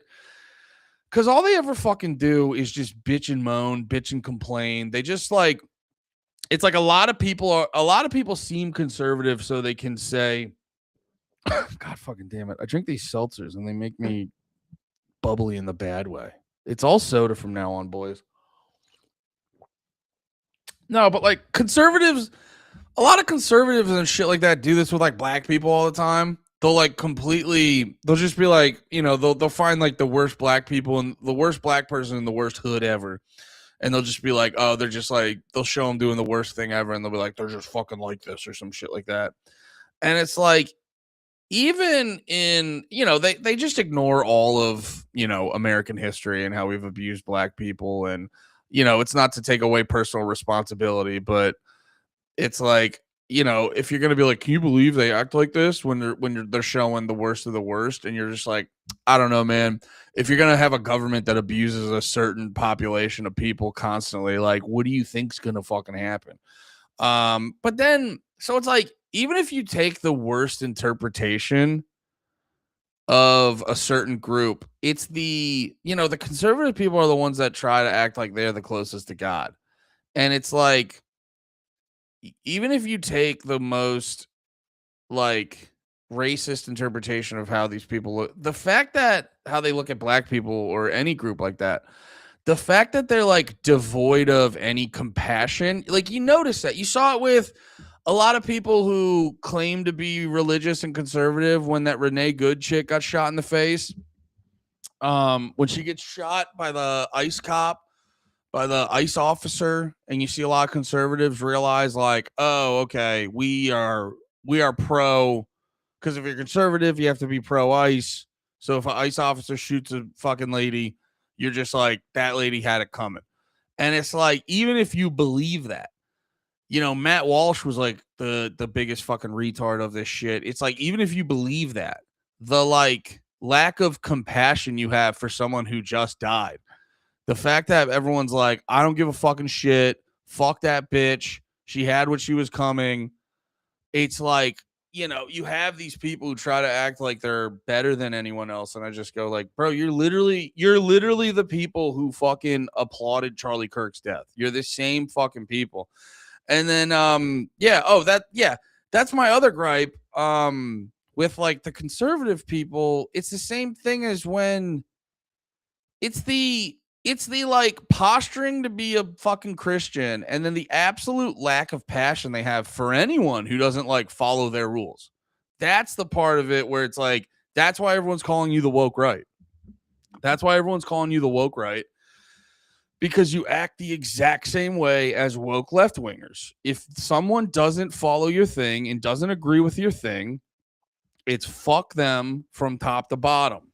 You can treat them like pawn scum. You know what I mean? And I was basically saying the way that a lot of like conservatives and like the ones who claim to be Christians, it's why a lot of people are calling them the woke right, because they're acting exactly like the extreme woke left wingers, who it's like, if you don't get on board with what we're saying, it's fuck you all day. And you go like, yeah, that doesn't make you better than them. It's always the conservatives drive me fucking nuts, because it's all about like fucking moral superiority. And if you're gonna be just like them, it's like, sit down and shut the fuck up, man. Oh, and I was gonna make the outside of the Meghan Trainor surrogate thing, I see it all the time too. Whenever you see I see it a lot of time on my feed, because I get more conservative people and like non-left wing people. It's big, and also I get bummed because I see it too with a lot of the libertarian people I like. But whenever you see a gay couple adopt a kid, they always go about like, oh, they bought a baby. And I go like, okay, so just adoptions off the board. And it's like, okay, so you're a fucking asshole if you adopt a kid. And I probably take it a little personally, because I think me and Steph talk about that sometimes. So it's like, outside of just like gay couple or whatever, it's like, so you're just saying like, fuck adoption. And so it's like if you adopt and you don't conceive naturally, you're a fucking asshole. Okay, how about all those people who abandon their kids? They conceive naturally, and then you know what they fucking did? They abandoned their kid to a fucking to a foster care system that they're gonna live with someone who's just like half the time is just there to abuse the system. Or bro, if we want to get conspiratorial or deep into my shit, there's a lot of these fucking orphanages and foster care systems set up to traffic fucking kids. And it's like, oh, okay, well, statistically, a gay couple doesn't raise a baby as well as a straight couple. It's like, yeah, well, also statistically, you might be sending your fucking kid to get human trafficked. So suck my fucking dick, dude. And maybe they're actually there raising them. So even if they don't do a good job raising them, they're actively trying to raise them. Yeah, That's the other thing of like, it's a like your kids from experience. Your kids can learn from your examples, good or bad. It's a thing where like I was given examples my whole life that I'm constantly in I'm very present and very aware of the things I'm trying to avoid that I've gotten example wise. Like of fucking scumbag piece of shit stepdad, dead now, don't worry. But like that was like one of those things that like as far as making you feel like nothing, that piece of shit did that because he was nothing. But he was also the example during a lot of my formative years. He was the only male example I had. So like it's hard. I have to actively fight that. I told I told Mike Eaton this. He actually said he's like that's hilarious. But I was just like sometimes I cough like him and it makes me sick. It makes me sick because it reminds me of his cough. You know what I'm saying? I get that though. Which I should probably take as maybe I shouldn't smoke as much, but it's also more of a thing of. I gotta be honest, Pat. Like, you inherited your stepdad's cough, and I'm like, basically, yeah. Yeah, dude. I gotta be honest. After living with you for a little bit, you seem like you love coughing. Dude, I get that. I love coughing and sneezing, but I don't like when I don't have the choice. Yeah. I guess you don't have the choice of sneezing ever, but have you ever? You know what? Can I tell you the dumbest thing ever? No, please. I'd rather not. We try to keep it highbrow here. No, I have. Go ahead. I have been. I'm such a dumbass, dude. I've been actively forcing myself not to sneeze when I have to sneeze because it makes me laugh.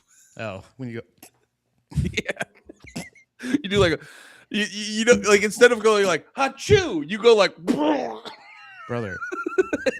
Dude, I'm telling you, force yourself not to sneeze. It's hilarious. I go the other way. I yell when I sneeze or cough. So I say either I go, fuck. That rips. Or I literally go, Achoo! Like a big one. I fucking love sneezing. But I just, coughing is one of those ones where I'm like, every once in a while, I just go like, man, it also gives me some insight of like, of like the kind of person, like, you know what I mean? Like, because again, if you're sitting at home all day, not doing anything and not contributing, like, and you don't feel like a piece of shit, I kind of feel like it makes you more of a piece of shit. But like, I feel like me actively feeling like, man, I got to do something with my day. I got to do something. I got to try to do something, be creative, make a thing, edit a thing, do something like that is like, that's the motivation. Cause I don't want to be that. I don't want to be just here. You know what I mean? But it is unfortunate that I had that example, but you know, you adjust as best as you can. But do you want to get to the last thing that I was talking about? Oh yeah. Do you want to pick? No, I just want to hit it. Yeah, I want to hit a dismount. I do want to reiterate. Fuck Pete. You know what? No. You're good. I decided one. I just want to say one last thing. Yeah, because it just does drive me up a fucking wall. Because I've even when I was like younger, I was always like attracted to the idea of like adoption. Because I always just go like, yeah, but they're like way sadder than the kid you're gonna have. Yeah.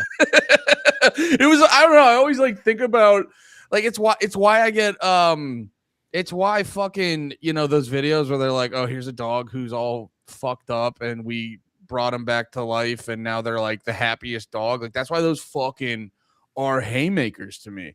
Because I was always like, yeah, it's like it's like it's like the I don't know. There's something about that. It's like the ultimate feeling of like being unwanted, and you can. I don't understand the demonization of adopting, but Yeah, why do you make it yeah, and so all why do you those make it so fucking hard, so people. expensive, so all this other shit? Like if people are trying to create life and aren't able to, then like because that Dom and I have talked about it, and she said, "Well, would you be comfortable with trying some kind of like medical intervention or something like that, like whether it be fertilization, IVF, whatever, all the other things?" And I don't feel comfortable with that because I don't. It's a thing. Truly, I kind of feel like it's not even just the fact that there's so many unwanted babies already here on the planet, but it's also Yeah, like just the fact that I'm like I don't.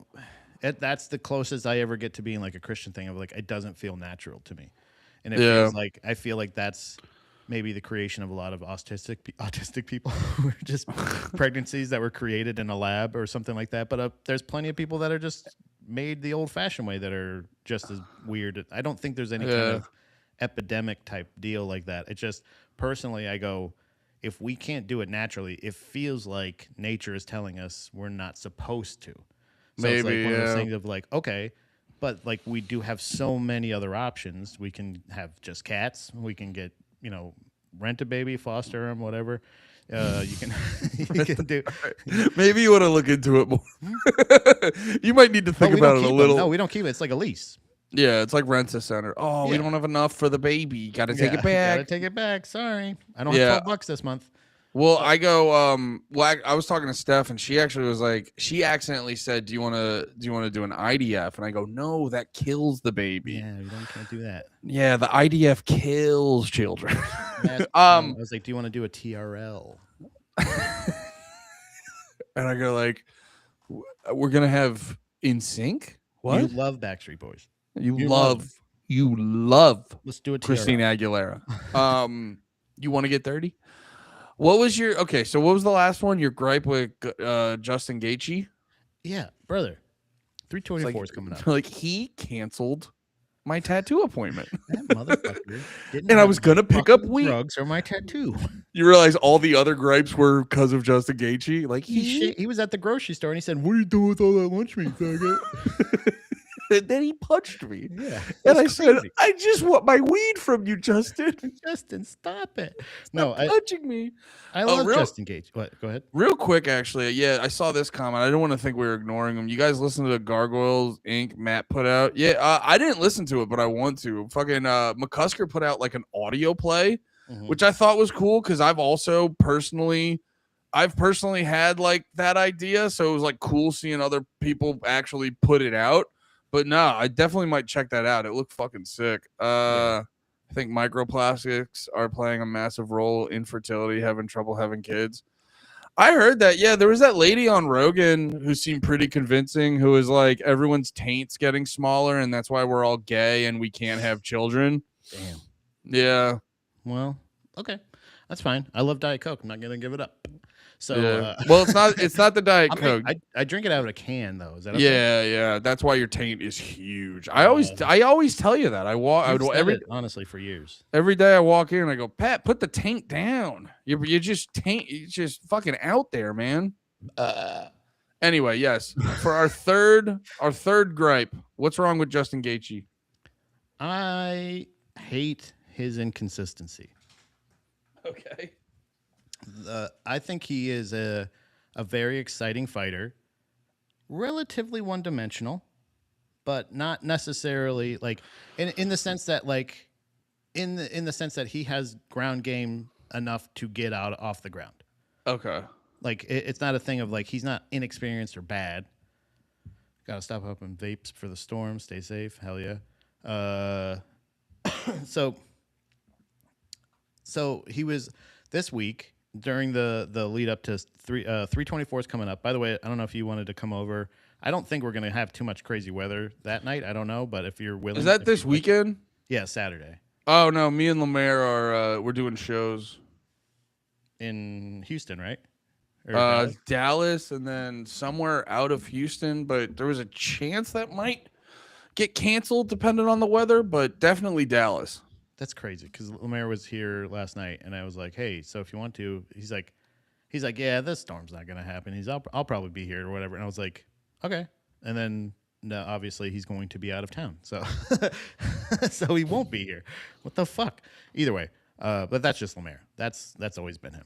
The way he haphazardly goes through life is fascinating. He is all he. The thing I love about him is he is game for everything, but he overbooks himself. Yeah. Every single chance he gets. In life, in comedy, he he overbooks himself for friendship. Yes, but that's okay. That's a good thing, I think. It's a good problem to have. He wants to be here for it. But either way, it's a free pay-per-view. Everybody can watch it the problems of, are they finally on Paramount? Yeah. So you don't have to come here to watch it, but if my guys want to come over, they're more than welcome. But he's been this week talking about, so there's a huge deal with Paramount and the UFC. Came out of nowhere. Nobody even thought they were part of the bidding war, but they came in with $1.1 billion deal to buy the UFC, the rights for the UFC. They set up the website already. It's not great, but I do appreciate the categorization they have. You can't look up fighters by name, which sucks. I want to look up, if they're going to have the library, I want to be able to like go, dude, you guys fights. Yeah, dude, you guys get to experience the sadness of the WWE app going away, dude. The WWE app. I still have the UFC app. The UFC app is still active. And you can still get it on there? Yeah.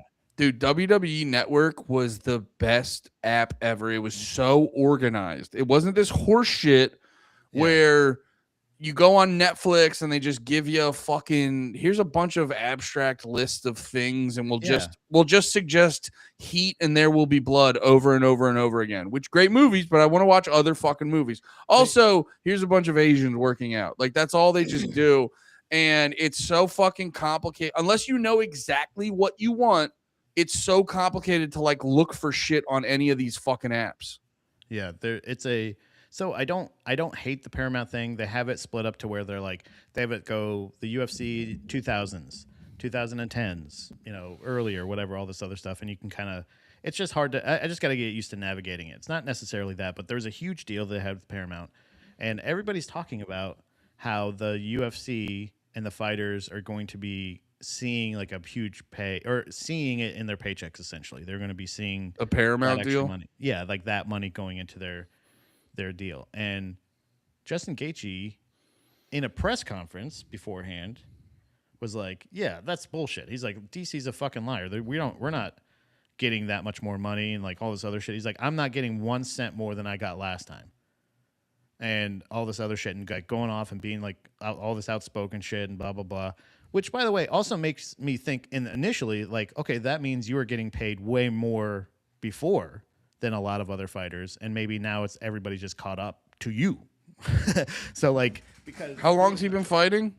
In the UFC, I think since like 2012. I want to say. So he's been fighting for a little bit. Yeah, I mean, yeah, he's a big name too. Reel. He is he's a huge name. He lost his first fight in the UFC, but like in such spectacular fashion that they're like, you're gonna keep going. He has like 14 bonuses, fight of the night bonuses. Like he is the highlight, Justin Gaethje. Gotcha. But like he goes in that press conference, he goes, I can't believe I got 14 bonuses and it doesn't even equal $1 million. And then I was like, hold on. Let me just look this up real quick. And I just did some quick math. And I go 50 times 14 is 700. That's why. Because $50,000 14 times doesn't equal $1 million. That's why it's not $1 million, Justin. And all this stuff, he gets on DC's podcast, calls out DC on the podcast and says, what the fuck are you talking about? People are getting more money. How do you know how much money I'm getting? All this shit, doing all this stuff. Somebody asked Dana White about it. Dana White goes, yeah, we offered him more money. He didn't respond.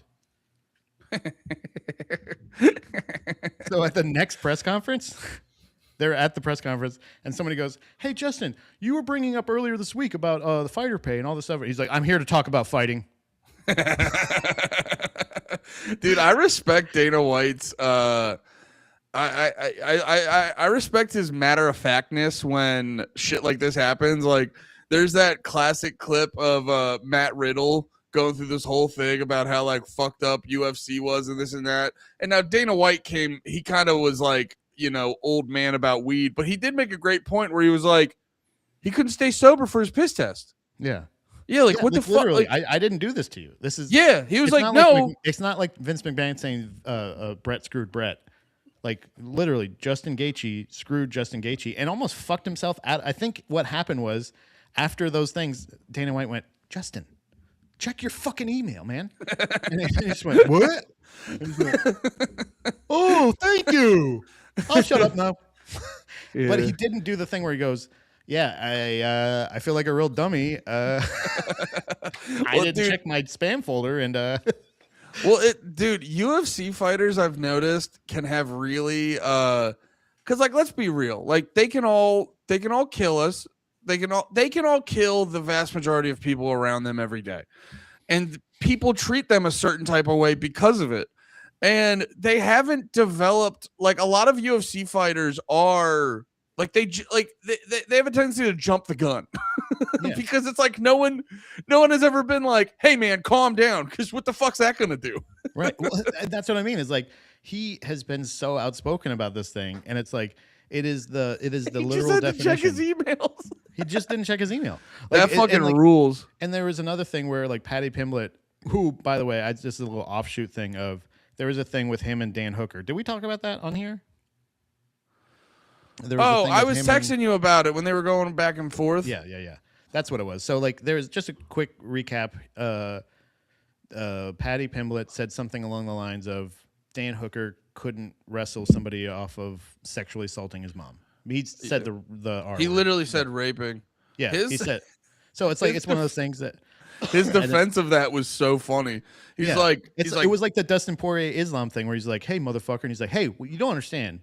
In my country, that's an insult. So like you, well, like I'm calling you a motherfucker, stupid." I saw Patty. Well, also too though, Patty did. I saw him respond. He's like, I just told him you weren't strong enough to do something in a hypothetical situation. I go, you did bring up his mom and getting raped in a sentence. Like that's gonna trigger someone. You could have you could have had the same exact effect. So many other scenarios. Like, hey, he couldn't wrestle a baby. He couldn't wrestle candy away from a baby. He couldn't wrestle like, legitimately so many other things that Dan had. You had to bring up his mom getting raped. Like, yeah, he's right. I mean, yeah, he's got a point. I'm not great at it. Yeah, and then Dan Hooker, like, he said to his mom, he's like, "What the fuck are you bringing her into this for?" And then Dan Hooker was like, "Your friend died. It's your fault. Your friend killed himself." I was like, "I love UFC." It's like, and because that's one of those things. He's like, "You want to go scorched earth? I'll go scorched earth."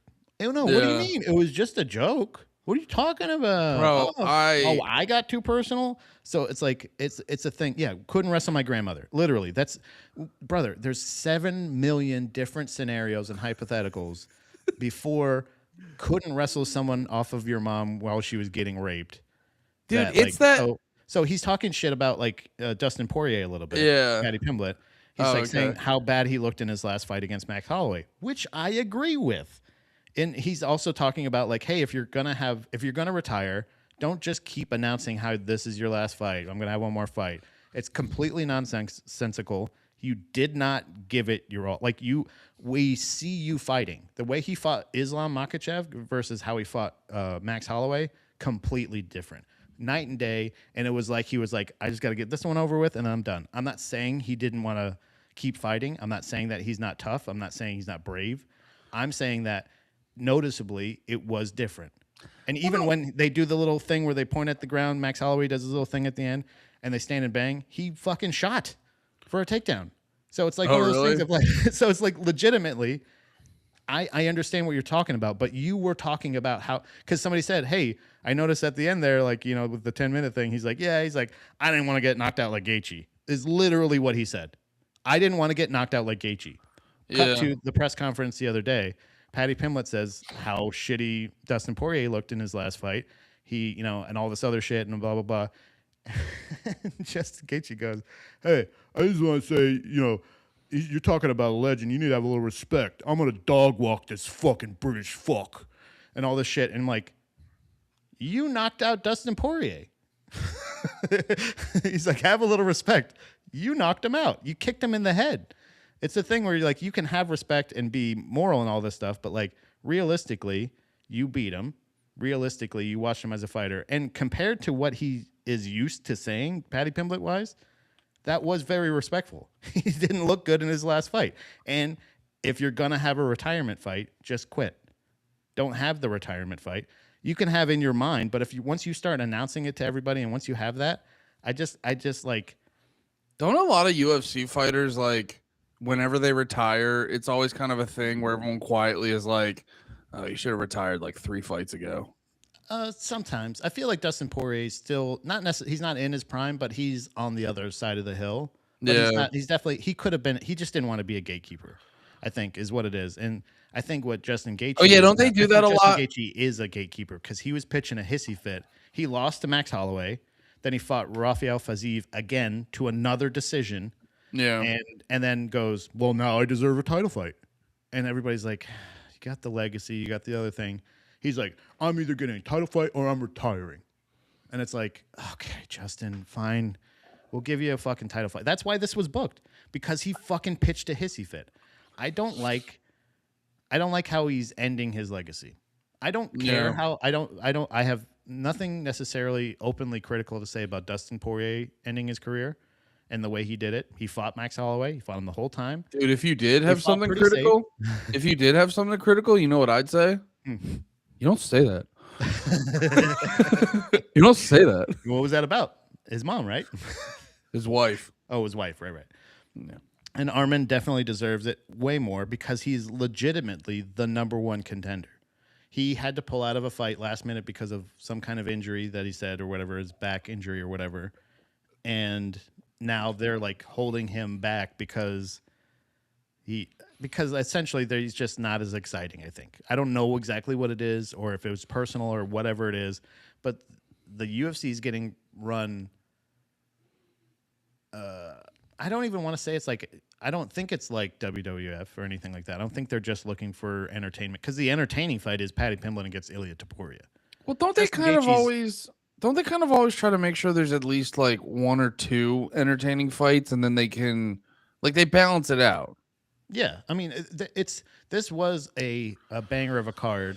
Kayla Harrison had to drop out, which does kind of drop it a little bit, but it's still a very exciting card, especially for free. And the fact that we haven't had UFC in like 6 weeks, it's just the way that Justin Gaethje has been handling himself lately. He's always been so aloof and so funny. I think Triple G's got the quote in there: "If one man can hold you down, that means 2 men can rape you." Oh So yeah. I'll be damned if one man can hold me down, which is going to be ironic if Paddy Pimblett out grapples him on this fight because the British fuck, whatever, blah, blah, blah. I just feel like there's a weird thing where you made a choice to fight the way you did. You gave so much to the UFC, so much to the fans. You got $50 plus million or $50,000 bonuses on top of your pay. So I'm not saying like be grateful, be this, be that, whatever. It just feels like he's being manipulated in a weird way to where he's like bitching about the pay, and then he's like, I'm just here to talk about fighting now. And it's like, well, maybe brought up the pay. So that's why we're following up on it, because you said earlier this week, and now we have Dana White here. Maybe we can get an answer. But it just so happens. Do you think there's just like a second email he hasn't checked? Maybe he just has more emails he needs to check. He just has a fucking full spam folder right now of like of his game plan of what he's supposed to be doing, because he's just like, oh, sorry, Dana, your emails accidentally go to spam. That's my fault. Yeah. I feel like the fact that like there's been a lot of talk with switches over the years and how the UFC has changed and everything. It's grown and it's become a lot more sterile feeling, but there's only so much you can do to cage fighting to make it feel like a professional sport. It's still cage fighting. So like I think when they're taking away, when they're on fucking Disney, they're on ESPN before, and you're still getting relatively the UFC product. You know what I mean? Yeah. It used to be crazy when it was on like Spike TV and Outdoor TV and all these other crazy shits. But like It's just be getting more legitimized. Dude, I'm telling you, once shit starts making you rich, is the second it gets sterilized. If something can make you a living but not get you rich, it's gonna be the rawest, realest shit. Right. And that's what I mean. Is like ultimately the thing that you can never fake is the end result. It's like it's noticeable if you ever fix a fight. Like you can see it. Like Yeah. you're watching it and you know this is not natural. But like at the end of the day, no matter what the preface was beforehand, no matter what the preparation is, somebody might get a fucking elbow to the fucking forehead and grow a vagina. So like you're you're still gonna get the blood, guts, and gore and shit like that at the end. But it's the fact that like there's blood, guts, and gore, and then like they go, "You gotta fucking move," and they beep it, and you're like, his fucking skull's showing. Like you can say fuck right now. This is a situation where it's not. I don't want it to get too sterile, too homogenized, to like take away the personality from the fighters because they want them to be entertaining. They want them to be Yeah. engaging, but they're also like they want legitimacy for the sport. So I just But all I don't that know shit where is I just don't know bullshit. where we're at right now with the UFC and everything. No, all that shit is bullshit anyway, where it's like, yeah, it's like you're showing guys punching each other in the head. It's not even a thing of like, well, no, we need to do this to be legitimate. I go like, or you guys should just stop being retarded. Yeah, Because if the sport is to punch each other in the head, yeah, either less they can, spectacle yeah, or respectable spectacle, a it's like, respectacle. dude, you gotta be somewhat of a fucking retarded animal to want to go cage fight. So like, Yeah. let them be retarded animals. And but like the beauty of it was they were very very open and honest about like the personalities. Again, like it's Bro, it's the people who the want to sell it that don't actually give a shit. They just want to sell it, so they don't take the time to understand what it is at its core. You but just go like, "Well, I need to sell this to some fucking fat retard in Minnesota, if it wasn't because he just got done shooting a lady and he wants to relax." but And if it wasn't for Derek Lewis at that press conference, like he is the one that still keeps it entertaining. The press conference is supposed to be entertaining. It's supposed to be a yeah, fun thing where fans or press can interact with the fighters and they can do that last minute sell of the fight.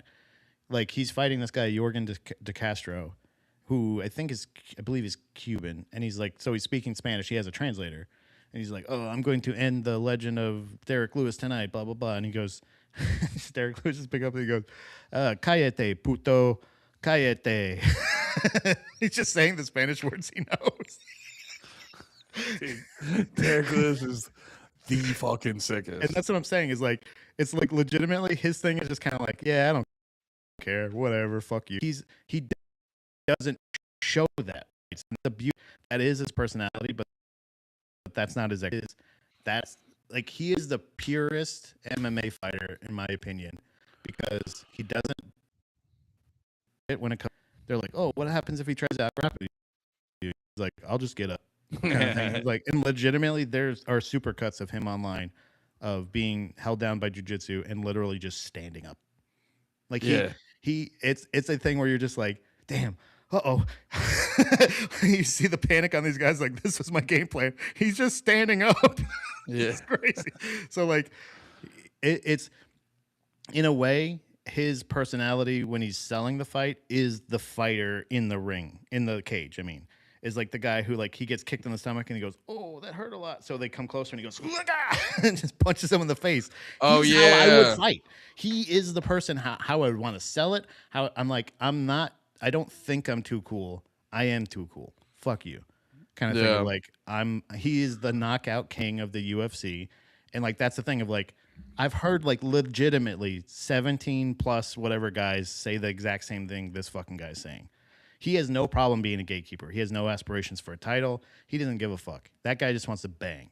And that's the thing. He's not trying to do it for anything else except for the fact of like, hey, I'm good at this, so fuck you. And like that's cool. But when he starts going like, you didn't pay me enough, you didn't pay me enough. Check your spam folder, Justin. And then, anyway, I'm just here for business. And you're like, were you? Or were you bitching about not having a staph infection, having fucking all this other shit. And he's just like, why is everybody asking me this stuff? Why are you acting like this is your first UFC fight? Oh man, that's I'm so not getting funny. anything more than I got in my last fight. Then talk to your fucking manager, dude. Yeah. Like, what the fuck are you doing? Like, I don't understand how you can be so sensible. And again, could be Well, that was stupid, always like, could be whatever. So like, I don't know the long term effects of. There was a video also of wait, Justin real. Gaethje for this fight. You know those punching bag things, Yeah. the thing you get the score. Him and his coach is having a competition of headbutting that. So it's just a Nice. thing where you go, oh, cool, you're ready. You're ready to fight. Like, that's the Justin Gaethje I like. That's the one I want to hear. That's the one I want to see. Well, dude, the fighter pay thing too is funny. Like that was the thing. My hero, Wally wears beanie. That was the funny thing about Chappelle bitching a couple years ago, where he was like, it's the thing about like, oh, they didn't pay me enough. I go like, well, did you sign the contract? Right. And you're like, I get it, Yeah. but like, did you sign? Because yeah, you were unknown at the time, so that was the best. That was the best deal you could get at the time. And then later in the future, you can renegotiate because now you're a big star and you have much more leverage. Right. But like, I don't know what to tell you, man. You signed the paper. Yeah. You're sitting in the chair. Like, I'm not even trying to say like, hey man, why don't you just do your job and shut up? I'm not even saying that. I'm saying you're here to do your job. Like, nobody forced you to be here, Justin. You tell Justin you signed the Gaethje- fucking paperwork. You tell Justin Gaethje shut up and dribble, and he's like, "Oh, I fight actually." And he goes, what? Word. Hell yeah, man. I'm excited for the fights. I hope everybody wins. Well, Klinger said a good thing too, where it is cool as shit that it's like as disorganized as the apps may be, it is cool as shit that it's on Paramount. I'm definitely gonna be watching it more because it's on Paramount. Because I'm like, I like UFC. I don't like it $70 a month. You know what I mean? Yeah. And I do, but I just can't afford it. So it's like one of those things where like, I think they're having another numbered event like next weekend or something. It's like crazy. They're piling it on. Well, like, I bet you be. Well, also too, like you got to imagine it's like they're losing all those pay-per-view buys, so they got to make it up somewhere else. So I could like advertising and stuff. You think? What? Like with these, like with the advertising, I do like how they have. Oh well, what I was gonna say is you could possibly see more UFC events just because they're gonna have to figure out to make up all the money. But obviously, it's the deal's probably amazing. It's like and 325 looks sick too. By the way, nice. Like, the people have been saying like, are there going to be less valued cards? Is he phoning out? I'm like, it's just becoming more legitimate. It's more of a sport, and so the legends we've liked to watch in the past are becoming. The Jorgen De Castro heavyweight fight should be a banger unless wait, can you Elton Almeida's on it. Your thing got a little fidgety. What were you saying people were complaining about? Oh, if the fight cards were going to become more sterile, a little bit less entertaining because of the UFC deal, or the fact that they have they been more watered down cards? I think we're just getting spoiled. Like the fact that like people don't realize the amount of people that just boo now, not because of a lack of knowledge of the sport, but because of entitlement of this thing. Of like, they're not always going to fight the way you want them to fight. And even if it's something like Paddy Pimblett, the way I'm factoring this fight is I always like to go, how did they handle the same fighter? And Justin Gaethje fought Michael Chandler to a decision. Paddy Pimblett crushed him and fucking finished him. So he legitimately I think he submitted him, I believe, but he definitely fucked him up with elbows. Mm-hmm. So I just feel like that's how I would handle it, but that's not unentertaining to watch somebody get fucked up so bad that they're like, as disappointing as it was, the Nate Diaz Jorge Masvidal fight for the first ever BMF title was a very entertaining fight for the amount of time it lasted. How long was it? I think 2 or 3 rounds, and the doctor stopped it, which is hilarious because of a cut for the baddest motherfucking title. and then The Rock came in and put it on Jorge Masvidal, and then everybody's like, "Yeah, he's the baddest motherfucker" because of the doctor said so. Yeah. But What a fun way to stop a fight. it was a fucked up cut. Like it was one of those things, but that's just Nate. It's just Diaz's ironic. face. Yeah. That's just Nate Diaz's face. So, but Yeah, doesn't he I'm bleed excited. easy? Yeah, because of the scar tissue and shit like that. He's been because of his fighting. See, this is another thing. If you're choosing to fight in the manner where it's entertaining to watch because you take so much damage and then you're just like, no, I'm just getting started. And it's like, that's very entertaining. But like to go like, you should pay me more for that. Well, no, because we just want you to fight for the. We love it that it's entertaining. That's why you got so many bonuses. But also, like your longevity of your career is your responsibility. So you have essentially if you sneeze on I think this is I don't know if that's what he's saying, but no, he said Diaz had a sniz on his face. yeah, he had a vaginge. But like legitimately, if you sneeze on them hard enough, they'll bleed just because of all the scar tissue. But that doesn't mean that they're losing the fight. That doesn't mean that they're ironically enough injured. Dude, you know it's funny. Hit right. You know it's funny. There's a good correlation between you're saying about like fighting styles, and that's what makes Nate Diaz bleed all the time. Like I remember there's like a famous back and forth between the Miz and at the time Daniel Bryan, now Bryan Danielson. But in WWE, there's like a famous back and forth where Daniel Bryan's like goading the Miz and trying to be like, you're a boring wrestler and this and that, and he's like and the Miz is like, yeah, but I'm not a fucking. I forget exactly how he puts it, but he basically calls out.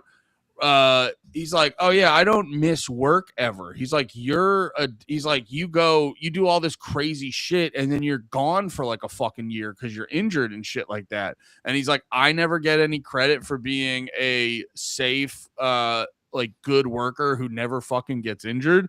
And there's a thing to that where it's just like, oh yeah, that guy. It's like, oh, you think you deserve more money, but you're also from a company standpoint, you're like, I don't know how much we're gonna get out of this guy. Yeah. You know what I mean? Yeah, it's all how you get out of that. All how you fucking look at it. All right. This has been a very fun one. I gotta get out of here and get ready so me and Lamise can hit the road, baby. If you guys are coming to Dallas, we'll see you there. I love you all. Thanks for hanging out with us. Until next time.